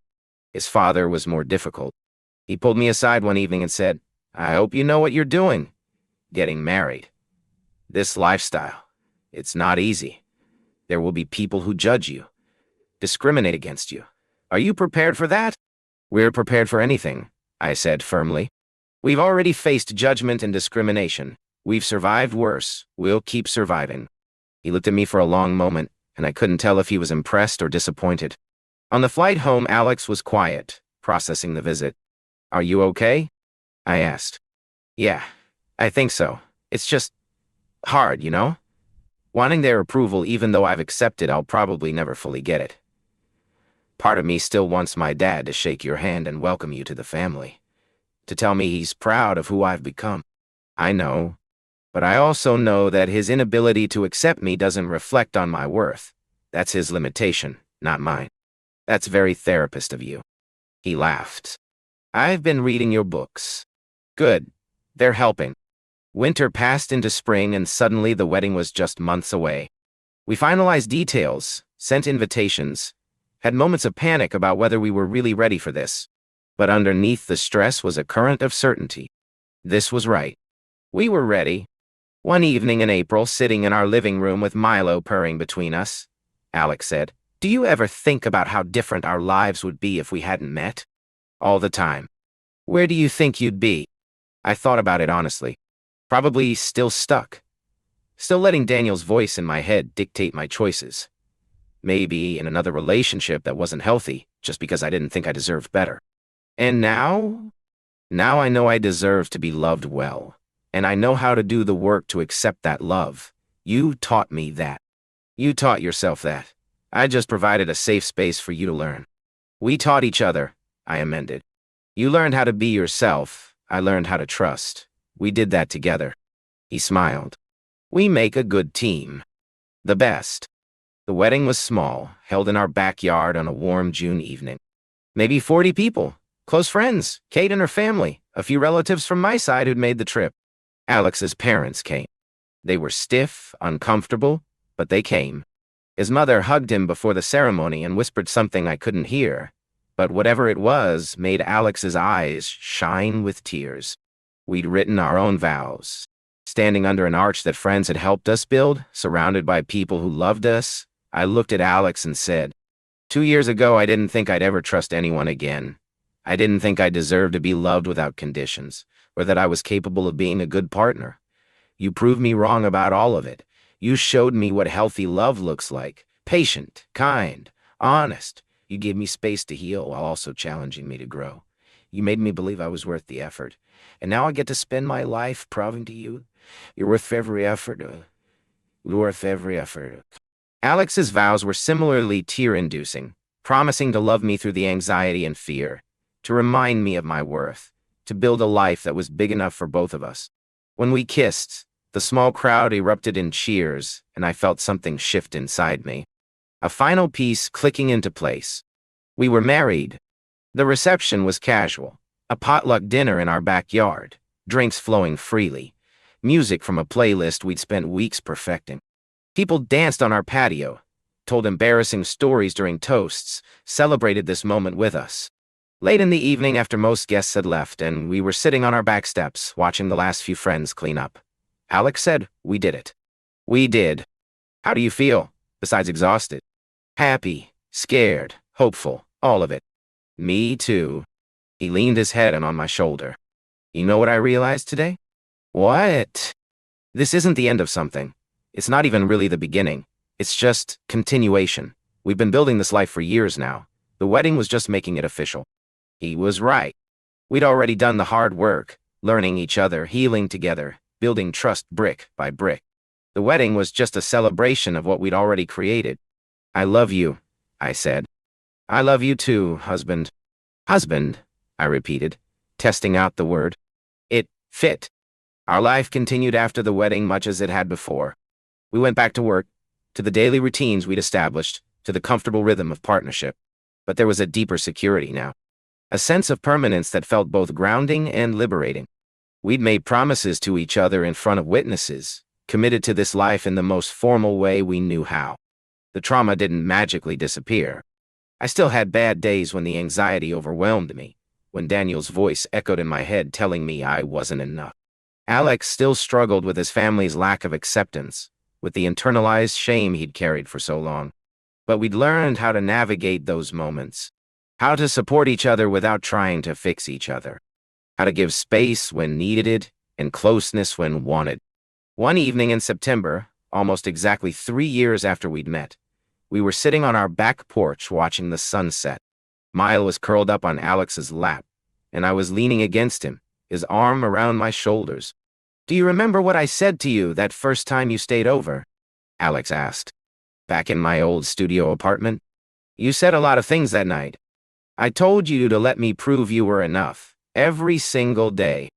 I remember. Did I? Prove it? I thought about the question. About all the ways he'd shown up for me over the years, through panic attacks and fights, through family drama and career stress, through the mundane daily work of building a life together. Yeah, I said. You did. And you know what? I proved it to myself too, that I could do this, that I could trust someone, that I could build something healthy and real. We both proved a lot of things. We did. We sat in comfortable silence as the sun continued its descent, painting the sky in shades of orange and pink. The city hummed around us, traffic, distant conversations, the particular sound of Seattle settling into evening. I'm grateful, I said eventually, for all of it, even the hard parts, because they brought us here. Here is pretty good, Alex agreed. Here is perfect. And in that moment, it was. Not perfect in the sense of flawless or without challenges, but perfect in the way that real life is perfect, messy and complicated and beautiful and hard and full of love. We'd started as two broken people who met by accident, drawn together by loneliness and the hope that maybe, just maybe, we could heal together. And we had. Not completely. Healing isn't a destination, but a journey. But we'd done it together, step by step, choice by choice, day by day. We'd built something real, something imperfect but deeply alive, something that felt, finally and fully, like home. Years from now, we'd look back on these early years with fondness and some embarrassment, at how young we were, how naive about what marriage really meant, how convinced we were that love alone could solve everything. But we'd also remember the truth. That love, combined with commitment and work and willingness to be vulnerable, could solve more than we'd ever imagined. We'd remember sitting in Volunteer Park where we'd met, watching the sun set through the trees. We'd remember the fights that almost broke us and the reconciliations that made us stronger. We'd remember building a life from scratch, two people with nothing but hope and determination in each other. We'd remember learning what it meant to be loved well and to love well in return. But for now, on this September evening 3 years after we'd met, we simply sat together watching the sky darken, Milo purring between us, our future stretching out ahead of us full of possibility and promise. "You know what?" I said. "What?" "I think we're going to make it, long term. The whole distance." "Yeah? Yeah, I really do." Alex kissed my temple. "Me too." And in that moment, sitting on our porch in our house with our cat surrounded by the life we'd built together, I felt something I'd been chasing for years finally settle into place. Hope. Hope. Not the fragile, tentative hope I'd carried for so long, but solid, grounded hope. The kind that came from evidence, from lived experience, from years of proving that we could weather storms and come out stronger. The kind of hope that felt finally like home.